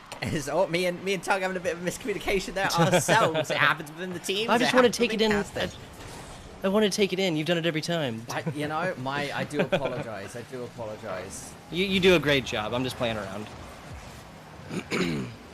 Beando, rest of RIT, looking. Oh my goodness, the little style points, right? Beando sitting in the middle, actually backflipping this one over on to maintain possession, maintain this offensive push against Manhattan. Now, what does Manhattan need to do? They need to shake off game one. That goal doesn't matter. It's only 30 seconds. You got 4.5 minutes, guys. Shake it off, like Navik and I were just saying. Find something that works. Try lots of things. Find something that works, whether that's limbs, whether that's triple committing on balls, whatever it is, just go with it. Apply pressure, see what happens, see what falls out, see what seems burst on the edge of this RIT team. Yeah, bit of a crossbar play there. RIT again, like you said, scoring quick, scoring early. Like Manhattan are going to be starting the game off on the back foot already from being a game down, but RIT scoring a goal early as well is not a good spot for them to be in. No, it is not. Pressure is on. The momentum is going currently the way of RIT, especially score-wise and with the previous game one stomp. Beando and Moore, looks like they're being very, very comfortable holding this one, and Casso almost gets that done across 3 different players. Sunblaze is there though. Nice side swipe on this one as he just knows to stay aerial here, right in the front of this map, or right in front of the goalpost, excuse me. Actually, he wasn't staying there, my bad. I thought he'd been kind of hanging out there, pitching a tent, but he actually came from the side after picking up some boost to still get that one in. Going back and forth. Lands into Nick Mills. Nick Mills to JoJo. JoJo putting it up. Man, I've said it before, I'll say it again. If Manhattan University is going to come back and win this one, it's going to have to start right here. And movements like that, very, very confident ones that, there you go. Okay, so very, very confident moves, pressure applied, and now kind of shimmy shaking possession of this ball between, because, Manhattan University does not have possession there, really. They're kind of knocking this one around and taking advantage of what comes out. If they can get the rebound, then awesome. Otherwise, play ball. Maybe this is what they need to do to, again, shake up this very well coordinated and defined setup RIT team. I was gonna say Joe Star right there being a bit of a shining star for Manhattan as they managed to find a goal. But Sunblaze is like, look, you might be a star, but I'm the sun, and I glow significantly more. We know how that one goes, right? Yeah, the sun. The matchups between the matchups between the suns and the stars. Well, I guess suns are stars, but we will get into the technical differences between different celestial bodies on a different Rocket League cast. I promise you. Casso taking this one out. Again, this is just an RIT team that seems so comfortable on defense. They just had pressure against them and just take it out very, very easily. And now, even with Sunblaze back, Casso and Beando are getting it done just by themselves. Sunblaze back. What was I talking about? Sunblaze is always here. Sunblaze is everywhere. You could say the sun is everywhere. Yeah, I mean, the sun does quite literally blaze everywhere. Or at least half of the planet, most of the time. Ooh, actually, so that was a side shot. It looked like Pal is coming in, clipping this one from the bottom, actually gave that one the trajectory and little bounce tap that they needed. Yeah, coming in. RIT. Up 3 goals. 2 minutes. We're just coming into half time. Yeah. I mean, Manhattan University got the score that you were saying they kind of needed to interrupt just the points that have only been going the other way around, right? Yeah. What they do with that is yet to be seen, though. They need to evaluate how they scored on that in a situation that they managed to set up as well. Got it. Yeah. That's a very, very good point, actually. I think I would touch on that a little bit. And that first one just kind of came off the back almost as some randomosity, almost like JoJo, not today. Oh man, not like this. Oh man. Yeah, so the 5th goal for the side of RIT getting to get scored actually by JoJo as he was trying to get on the other side of that, but it looked like with the trajectory of that ball, it was spinning inside, and so where he hit it, just got that one on in, own goal. That's going to be the 3rd own goal we've seen on stream tonight. Is that correct? I believe it. Yes. No, 4. There was 2 on the. Oh no, actually, yeah, that's right. There was 2 very early and right next to each other. in the Siena College Quinnipiac matchup that was very close, a Game 5 barn burner. And yeah, then there was a third one not very soon after, or not very long after, right? Yeah, that was coming pretty close, eh? Yeah. So the point that I wanted to make there is we've said that Manhattan University just needs to do something. Whether however wonky it is, however random it is, doesn't matter if it works. Now they've gotten their only score so far by not letting RIT get possession of this ball, and instead just kind of almost play random ball, knocking this one around and bouncing it just so in ways that is not very easily predicted. And the last time that happened, like I said, big old bounce off to the side. I believe that was Neek Mills who was able to take advantage of where the random trajectory bounce came off of from the wall and knock that one in. But 6th goal now for RIT. Is a rolling. Yeah, so it was actually JoJo that managed to score the first goal. From Yep, you're right, because I'm looking at it right now. Yep. And 3 shots, 1 goal. Yeah, and they've been able to find those opportunities. He's getting the breakouts. I know that there's Powers is a substitute because their team captain can't make it today. Oh, man! You know, gonna be putting in the sub. There is a Brazil. Yeah, just showing up in the random shadows here. Exactly when he needs to, right? I've played a lot of Rocket League, cast a lot of Rocket League, and I'm looking at this from the director cam, obviously, and I did not see that play coming. Like, Pinto just shows up. I mean, yeah, there's the Brazil. Like, Yeah, the 7-1, yeah. I think I hate it more than a shutout. Ah! Oh, I thought Neek Mills was about to do it again. Well, hey, that'd be a goal for them, right? I mean, it'd get them out of Brazil, that's for sure. Oh dear. How's it? So the Brazil, of course, referencing the huge comeback that Brazil got committed against them, correct? I am not a regular football fan. I just like soccer. I'm just kidding. Yeah, I believe it was Brazil that was up by that and they came back, or was down by that, excuse me, and they came back. I'm not 100% sure. Like you said, soccer, football, history, not my forte, not my strong suit. Nice block here by Neek Mills. Casso looking to get this one in. Pals is right there and doesn't have the boots to get up and get in between this ball and the goal. Casso puts up the 8th. So we're so patient there. Like, are we just talking about that one? He's so slow, right? Yeah. I mean, I think he had full boost, and he knows that he can spend that time up there, and he can do it, right? He has no qualms. He's very, very comfortable up top, but you just simply can't say the same for Neek Mills, Pals, and JoJo. I shouldn't say that so much. He knew that they didn't have the boost, simply to get there. You know, so he just spend more time up in the air, knowing that they can't join him there. Let them get the attempts that they can with what boost they have, but once they're out, you just stay up top, take advantage. Patiently, in for it. Sunblaze looking to carry it down. Are they going to get their 9th goal? They're not. Oh man! Oh man! No, that was going to be against. Oh no, excuse me. That was going to be against Manhattan University because they're blue. Excuse me. Yeah. So 1-7 or 1-8. Excuse me. We're out of the Brazil. We visited and we left the country. Hey, it was a nice place. You know, took some pictures. Yeah, it was very, very scenic. Not as hot as back home. You know, I live in South Carolina. It's very, very hot here. Brazil is simpler. I don't know. I've never been to Brazil. I would love to. The only there's several really cool like statues and stuff like that. The only one I can really think of is the big Christ figure with the stone in like, Rio? hands out. What's the name of? Rio what's the name of Janeiro? that? Yes, that is the name of the city. I honestly, Christ the Redeemer. Did you just look it up? I heard you clicking. No, I was replying to a Discord message. Yeah. Okay. Our TO asked me a question, and I was like, absolutely. Got you. So this one ending similarly, RIT against Manhattan, 8-1. The previous one was 0-6 for RIT. Now, that again, just coming off the back of RIT having double-digit shot attempts. A lot of shots, like just in general. Getting double digits anything in Rocket impressive. Double digit shots is, I would argue, the second hardest. The first being double digit goals, because if you want double digit goals, you have to have the logic follows. The logic follows. You know? Well, that's not necessarily true. You could have a 3-3 and a 4, on shots where they all score and they're double-digit goals.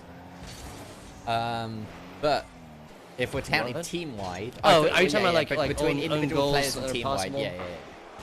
Okay, I'm with it. Yeah. You crazy guy. You crazy guy. You can kind of math it out.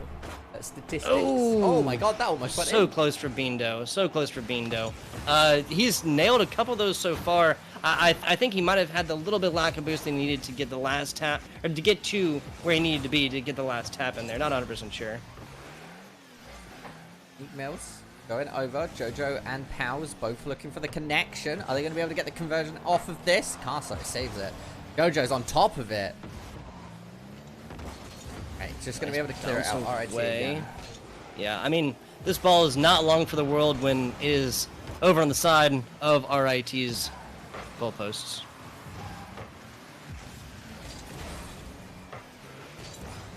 Nope. 1 minute in now. Caso, nice intercept here. Again, yeah, there you go. That ball comes in, only spends a few seconds there. Double commit on the side to try and keep this out. And I mean, if double commits is what's working, go for it. Just need to try something. This is even as you get, and this game is not over yet, Navik. This is a Manhattan University team that can come back and go all the way to Game 5. We would love to see it. If Manhattan managed to get a reverse sweep here, I would buy a lottery ticket. You're gonna shave your eyebrows or something? I'll shave just my entire head. Oh. Okay. What if I messaged RIT right now and told them what was at stake if they just lose one game? I think that their priority of staying as the #1 seed going into the tournament this weekend is more important. I don't know. Just I have visions of a oddly bald Navik cast in my mind, and I just that thought seems just too good to. I would not never take a picture. I got you. Pressure against Manhattan U. This is RIT that hasn't done anything with it quite yet. They've only had a couple different shots, but or shot attempts so far. Looking at halftime now, but RIT's nothing doing so far. Back.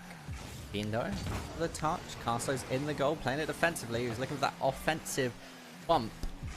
Sunblaze gets destroyed by Jojo. Yeah. Order. Speaking of offensive bump, right? Oh yeah, it goes 4 inch. Goes to shoot it up. Good chip coming out.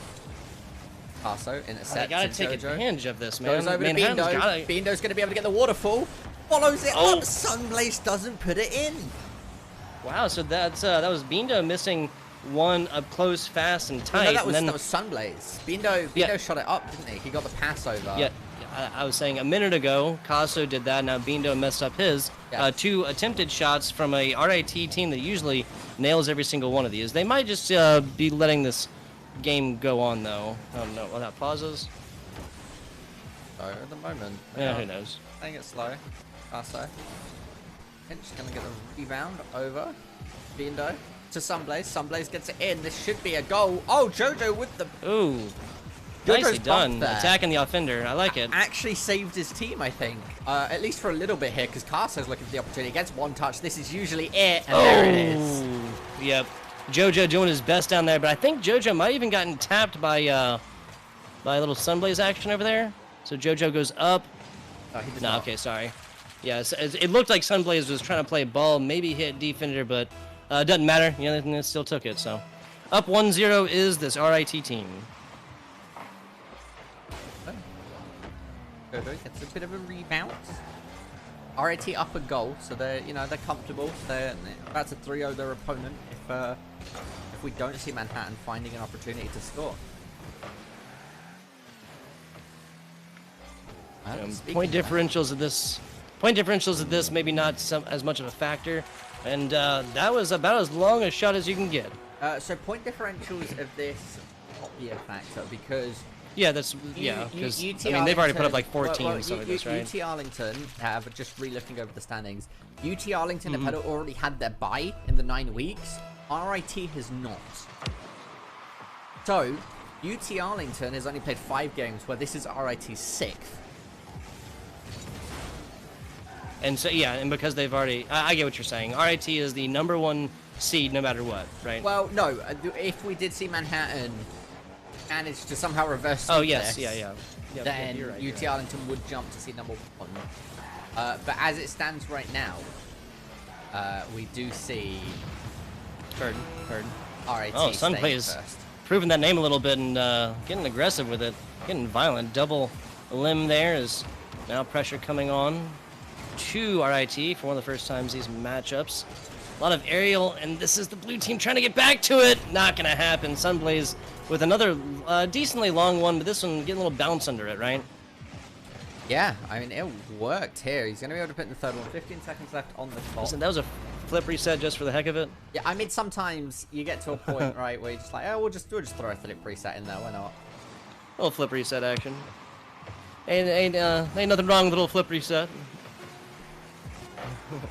And 9 seconds now, and we have reached the point of no return here for Manhattan University. RIT going to be taking this at least 3-0. Down ball. No, not down ball. Up and down. There you go. I like it. So Pals sneaking one in there in the end, saying we will not go so quietly into the night. Yeah, I mean, they managed to find 2 goals against RIT, currently the top seed. I've said it time and time again. I said it at the start of the season. The 3 teams to look out for were going to be UT Arlington, RIT, and Delaware. And here we are, seeing UT Arlington, RIT, and Delaware as our top 3 seeds. Speaking, who would have guessed it? Man's got a big brain. We're going to be jumping into game number 4 shortly. I do believe Tug is departing. Is there? So it will just be me solo casting some good old Niagara versus the University of Delaware. We're going to see during the break if we can find another caster come hop in if they would like to. But we will be back with you momentarily.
Welcome back, ladies and gentlemen. I, of course, am Kevin Navigdignan, and I'm joined by nobody as we're getting into a solo cast between the University of Delaware playing against Niagara Esports. I hope everybody has tuned in, having a wonderful time.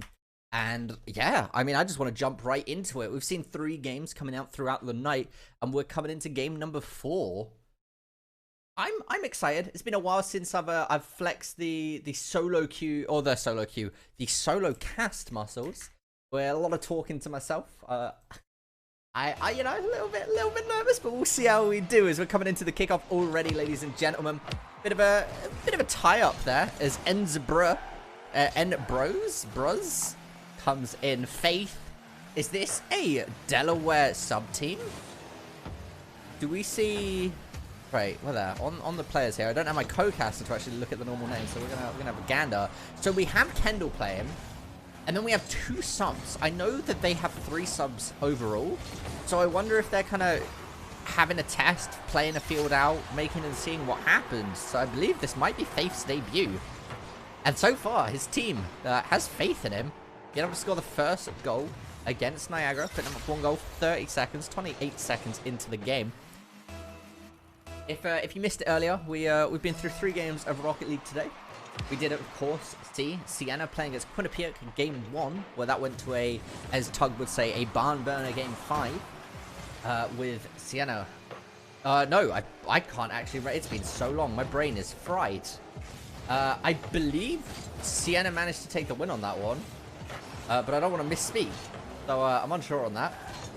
UT Arlington played against Marist, with UT Arlington finding the win, and of course it was on Manhattan College playing against RIT, with RIT taking the win. Now, we're coming into this game, 2 goals up for the University of Delaware. If we were to go off of standings, Delaware is currently number 3rd, or number 3 even, the 3rd seeding, and Niagara is the 9th. So, from that, Delaware has only lost 1 series, I believe, to Marist, and Niagara is currently 0-5 on their series streak, so, they're definitely looking to try and get something back off of this. Ost tries to get it, gets challenged away there. Faith finding the demolition onto Future Legend. Coming back. Kendall drops the ball, just kind of plays it slow, goes over to Bros, or Bruzzy. I'm going to start referring to him as Bruzzy. Faith. Touch. That's by Mitt. Challenging here. Kendall looking to challenge Ost.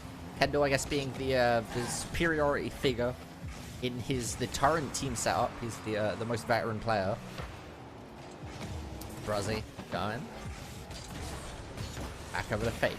Demolition onto Kendall. Open goal opportunity for Faith to try and find his 3rd goal and get the hat-trick. It's saved by Mitt. Coming back over. Gets a good clear. And out. 3 minutes on the clock. 2 goals up for Delaware. Faith carrying it. He's just looking to carry it straight in. Mitt's not going to let that one happen. Good old Mitt 9-7. KJ Kendall finding goal number 3 for his team. Bit of a, just a pretty standard pass, just straight off. Going to find it straight back in. It's a lot of standard stuff at the moment. Playing it low, nothing too fancy coming out from Delaware. Kind of expect a team that has been so well throughout the season to just keep performing well, you know what I mean? It's no surprise at this point. I'm always surprised when they pull off some crazy things, but standard stuff, the textbook stuff is never too surprising. Now coming out, Faith goes over to Future Legend. Good save coming out here. We need to be seeing Niagara being able to regain some pressure here, some ball possession. Mitt goes for the boost, looks to get it round, bounces 1, bounces twice. Ost looking to try and put it in, but it gets stolen away by Faith. Looks for the rebound. Oh, okay. Faith not quite getting the angle. I like what we saw coming out from him here, though. It's interesting to be calling this the Delaware team, because, of course, they are Delaware, but we only have 33% of the normal roster. So I wonder if we'll be seeing some switch-outs coming into game 2 and 3. Like, go back to the standard, just see where it goes. So far, though, the sub-roster for Delaware is proving to be just as good as their main players. 4 up, 1 minute 54 on the clock. 30 seconds at average would be the goal needed. Slightly under technically, but that would be what we'd need to see coming out. Niagara to try and catch up, but when they've not had any ball position, that's a difficult spot to come in from. Again, Future Legend goes over to KJ Kendall. Gets it. Well, Kendall, again, KG Kendall. Oh dear. Every time. It just happens. Coming in. Ost. Looks to get it. Good contest coming out. Bruzzy looking to set it up for his team. Kendall sitting up in the back. Gets a good touch. Goes slightly too wide. Goes off of the backboard. Back over to Kendall. Bruzzy touches it. Are we going to see a handbrake or a half flip coming out there from Faith? We don't. He plays it slow. Gets the half turn in the air. Fancy Smancy coming in with the 360s. Goes for the bump. They just drive it in. I mean, that's going to be goal number 5. It's such a stark lead coming out already for game 1 that makes us look back to the past, right? And think Quinnipiac winning that first set definitely they weren't quite able to overtake Canisius. I do remember now, it's all coming back to me on the overall standings, but a good win for them, managing to bump themselves up to seed number 6. Out once again. That was the 1-minute buzzer. Faith's looking for goal number 6. Faith's gonna get it. I like the bump onto Kendall there, but Faith was just able to reposition and convert it. Kendall looking to stop it from being bumped out from Future Legend. Even if he managed to get the touch, that was going to go straight back in. Coming in. 54 seconds left. Faith getting possibly a kickoff goal there. Goes slightly too wide. Goes into Kendall's hands. Kendall gets a good chip. Back to Bruzzy. Bruzzy. Oh, drops off of the... Oh my goodness. Drops off of the crossbar. I believe it's the back of Ost's car. It might have been mid. No, it definitely was Ost. No, was it? Yeah, it was Ost. And goes just straight into the goal. That's so unfortunate. Wrong place, wrong time for Ost there. Coming in. Once again, kickoff number 8.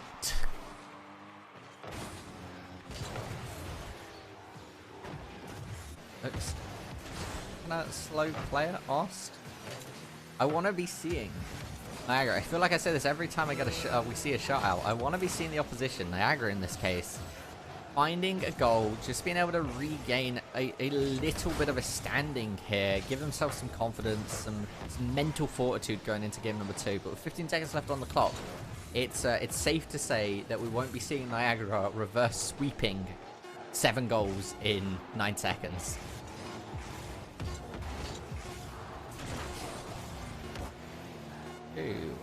On, of course, the game doesn't end till the ball touches the ground. Nobody tried to keep it up there, just letting it drop straight down. That is going to be game 1 going towards Delaware. I mean, not a bad start coming out, right? Being able to find those extra goals, just continue getting your lead up. Now, 1 game up in this best of 5. 2 more games at a minimum is what we're going to be seeing. I believe there's been a slight disconnection issue, so we'll be back just momentarily as we get this fixed. Back with action.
Ladies and gentlemen, we're back. We're getting into game number 2. I apologize about that short delay.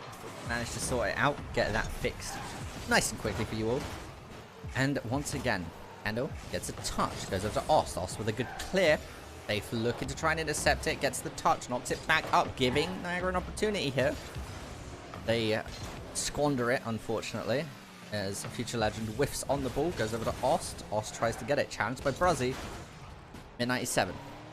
Picks it up, plays it slow, goes back for the defensive rotation, sticking on the wall. Kendall. Right, Faith gonna back him up, but Kendall going for a bit of an interesting play.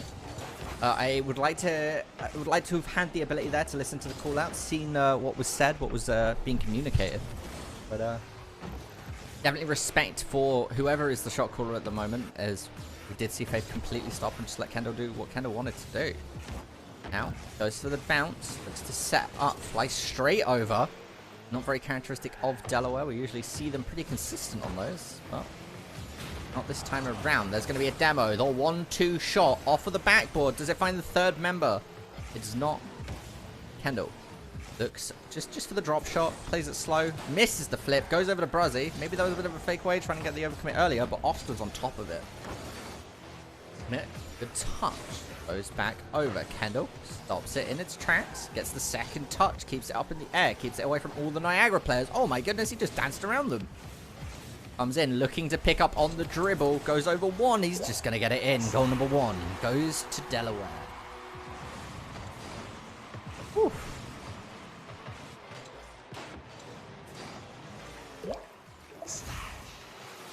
Look at that, ladies and gentlemen. Kendall pretty much being a one-man army there. Kind of danced around the opposition, managed to put it in. There is still 3.5 minutes on the board. Now, turn in. For another shot, there's going to be goal number 2. Kendall getting his second.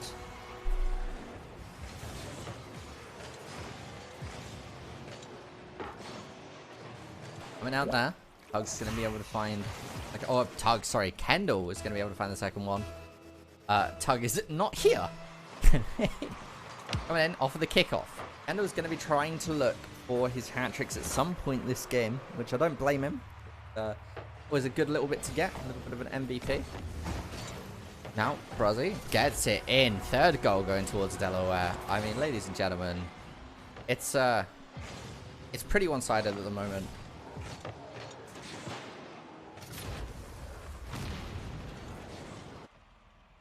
With Delaware being able to take a fairly big lead. 3-0, they're 1 game up. What do you do in this situation if you're Niagara? Well, I think the answer is do not continue to let Delaware score.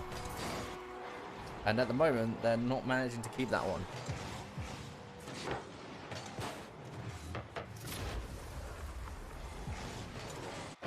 Going out there again. Spores coming out. I want to see Niagara being able to find some form of breakaway here. Find an opportunity, even if it's play aggressively, get like a demo, bump some people around, right? Start throwing your weight around. You're behind, you can take the risky plays, because Delaware are going to continue scoring on you if you don't. And if you do, they might score on you because the play doesn't work out. But like I said, they're going to be scoring on you even if you don't. Trying these things are important. Trying to figure out what works, what doesn't, against every opposition is just good practice.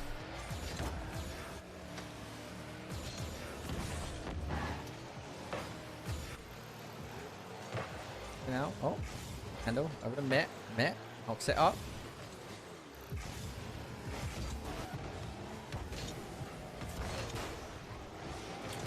Is it slow, Bruzzy?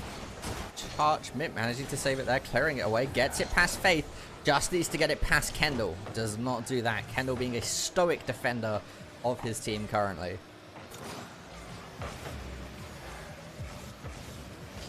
Bruzzy gets a touch. Goes over to Mitt. Mitt doesn't find it. Goes back over, but there's nobody in position from Delaware. I say that. I didn't even see Faith coming along there. Faith gonna put it in. Goal number 5. Whew. Again, being able to do that, scoring it away, continuing to get a gold lead. Because every goal that they manage to get, again, when it comes to these top 3 seeds, is going to be important if they tie up in series. Eventually, RIT or UT Arlington are going to drop us around, and if Delaware's just being able to like get a metric amount of goals and point differential, then yeah, it's going to come out important eventually. This is week 6. There's still another 3 weeks to go of the season before we get into the playoffs. And so, a lot of work coming in. Chip, Ost, drops it down. Faith looking to steal it away. Is that going to be another goal? That, I believe, is going to be Faith's second goal. Coming in on this game. This is a series overall. Faith has scored probably 6 at this point. Whew. 59 seconds left on the clock.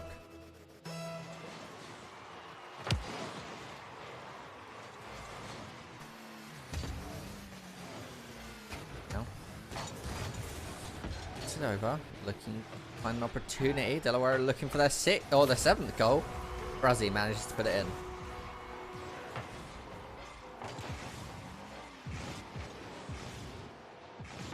Drops it down. There it is. Yeah, I mean, there's only so much you can say in these sorts of blowouts where it's just like, there is definitely a lot that Niagara can improve upon, and I'm trying to think of the constructive criticism that would actually work out for them to actually be beneficial. But Direct to Care makes that a little bit hard sometimes. I can't see the positioning of all of the players. The double commits that we're seeing on goals and the general aerials, of course, like, you know, you can work on those, but I feel like that goes for any player. Being able to improve your aerials, being able to your flicks, and just generally fundamentals, I guess, of Rocket League overall is super duper important. Goal number 8 to Faith. 12 seconds left on the clock.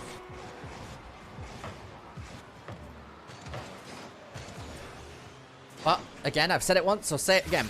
Rocket League is a game where coming into game number 3 here, we're going to be 5 minutes, 0-0. And there's all of the opportunity in the world. It is a land for the taking for Niagara to try and bring back some confidence. We don't want to see these constant shutouts. They do deny that goal. As I say that, is Brazzy going to put in the 9th? Yeah, he is. Oh no. You hate to see it happen. We don't see the double digits though.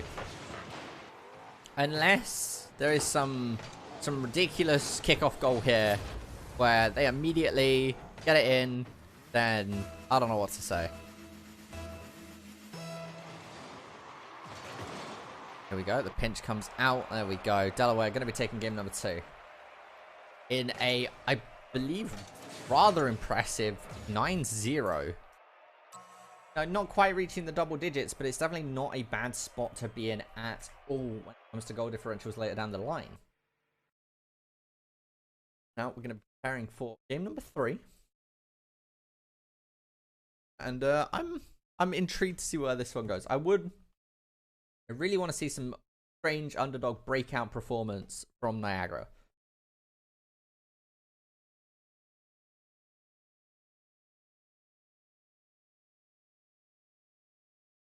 Now, and get ready. As soon as the players are ready to go, get underway, we'll get that one going.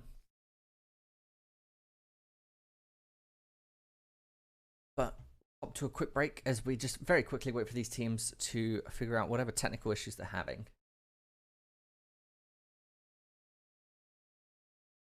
It was not technical issues. I stand corrected there. That was the quickest break I think we've ever had. It was substitutions. We're seeing a completely different team coming out from Delaware. This could be Niagara's chance to have a massive breakout performance, but I do believe now we've got 2 of the mainstays for Delaware. The Human L and Growl with, I believe that was Fever? Trying to see his name. We'll see it momentarily, I'm sure. The Human L managed for the first goal, 14 seconds in. What can you say? This is now even a scarier team. KJ Kendall's a fantastic player, and his teammates were able to put in some fantastic work as well. I mean, Faith scored an unbelievable amount of goals for his debut. Like, I was, honestly, I was stunned at the performance that we saw, along with Brazzy. Brazzy played really, really well. But yeah, we've got Fever as the 3rd player coming out for, or the sub, the only one that's not on the Delaware main roster. Curious to see how this actually plays out for him. Ost gets the touch, looking to make something happen. Whiffs it on the second hit, though. Could have been a fantastic setup for his team. The idea was there. The theory was checked. The fundamental did not pay out in practice. Didn't work out for him this time around. Maybe next time. Now we're coming again. Growl gets a touch. Okay, gets a deflect from Future Legend. The Legend 27 is no longer. He's now the Future Legend 20. Legend 32. Gets a touch. Eva looking for it. Looks to set it up. He saw the opportunity to pass it to his teammate. Try and get a clear, but that was looking a bit dicey for Delaware for just a second there. Fever goes for the pass back to Growl. Growl looking to probably get it back to his team captain, the Human L. Actually drops it to Fever. Fever gets a good touch. Is he looking for the second one? He does. Was that a own goal? I think that was going in either way, but I just want to rewatch the replay here. I actually think, yeah, the Future Legend there, unfortunately, knocking it in. Ost not being able to get the read because it just bounced straight off of his teammate's car. 3 minutes and 30 left on the clock. The Human L goes up high, drops it down with the waterfall. Fever looking to put it in and find goal number 3 for his team. And he's going to be able to with Growl. Good pass, good setup, good read. Growl playing that super duper cautiously. Played it slow. You see him sitting in the back, prowling, getting ready for pounce. And the Blue Hens find their third goal.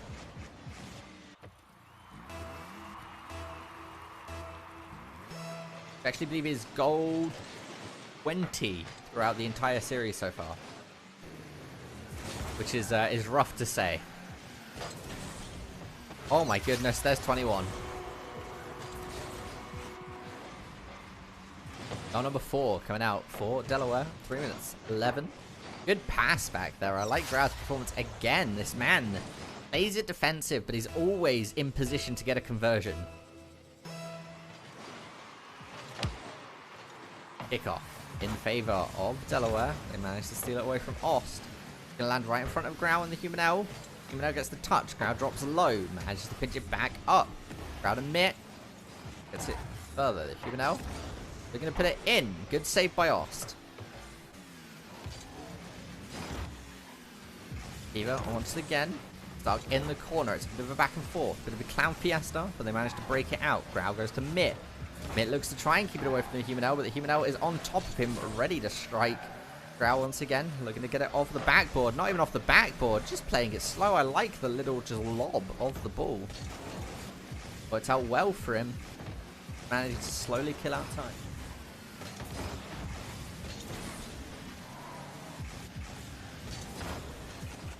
Big clear. Opportunity for Niagara to start putting on some pressure onto Delaware, but we're going to see the demolition coming on. Future Legend by Fever. 97 to Growl. Growl to Mitt. Oh, to Ost even. Ost needs to clear it away as there's Delaware players swarming around him. Growl gets the goal.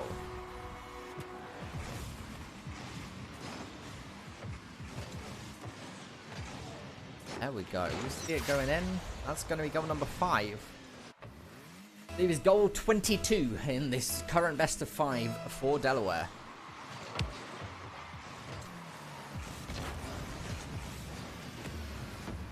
I may be one off in that. There. There we go, number 6.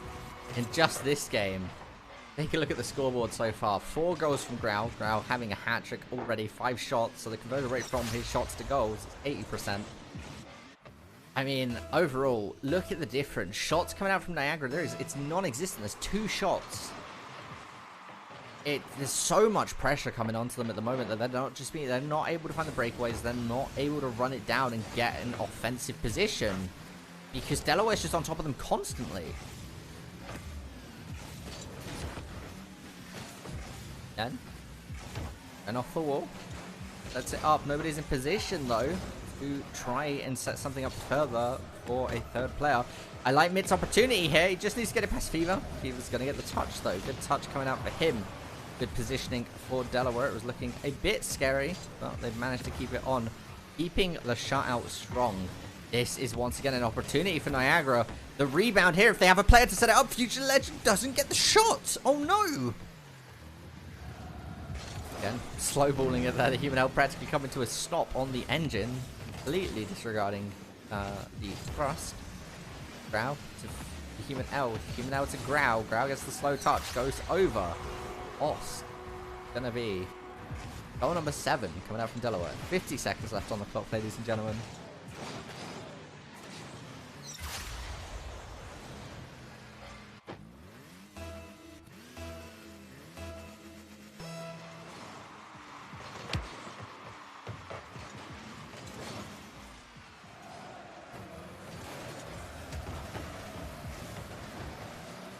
Coming out, 40 seconds on the clock. Once again, Delaware still in the aggressive position. The advantage state is they get the bounce there. Fever to Growl, Growl to Fever, goes in.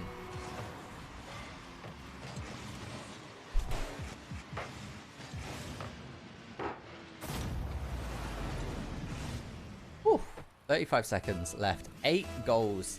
I mean, at the moment, that is a unbelievably scoreline. I believe game 1 was 8, game 2 was 9. I believe game 3, they get to 10, then 8, 9, 10 is very appealing on a stat sheet. You know, dropping it down. They're looking for goal number 9. 15 seconds left on the clock. Growl gets stopped by Ost. I like the point making there. He kept pressure on him. He set a target and he didn't give Growl any space to work with. That's what you need to be seeing.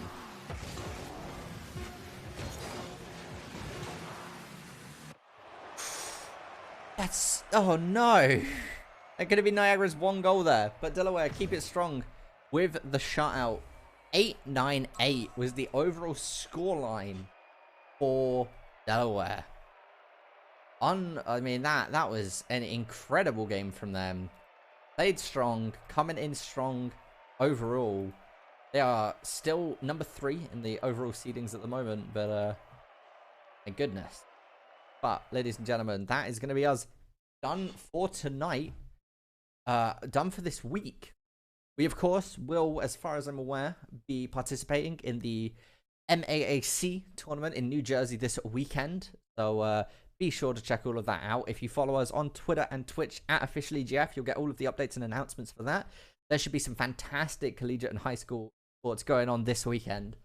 And we, of course, will see you next time.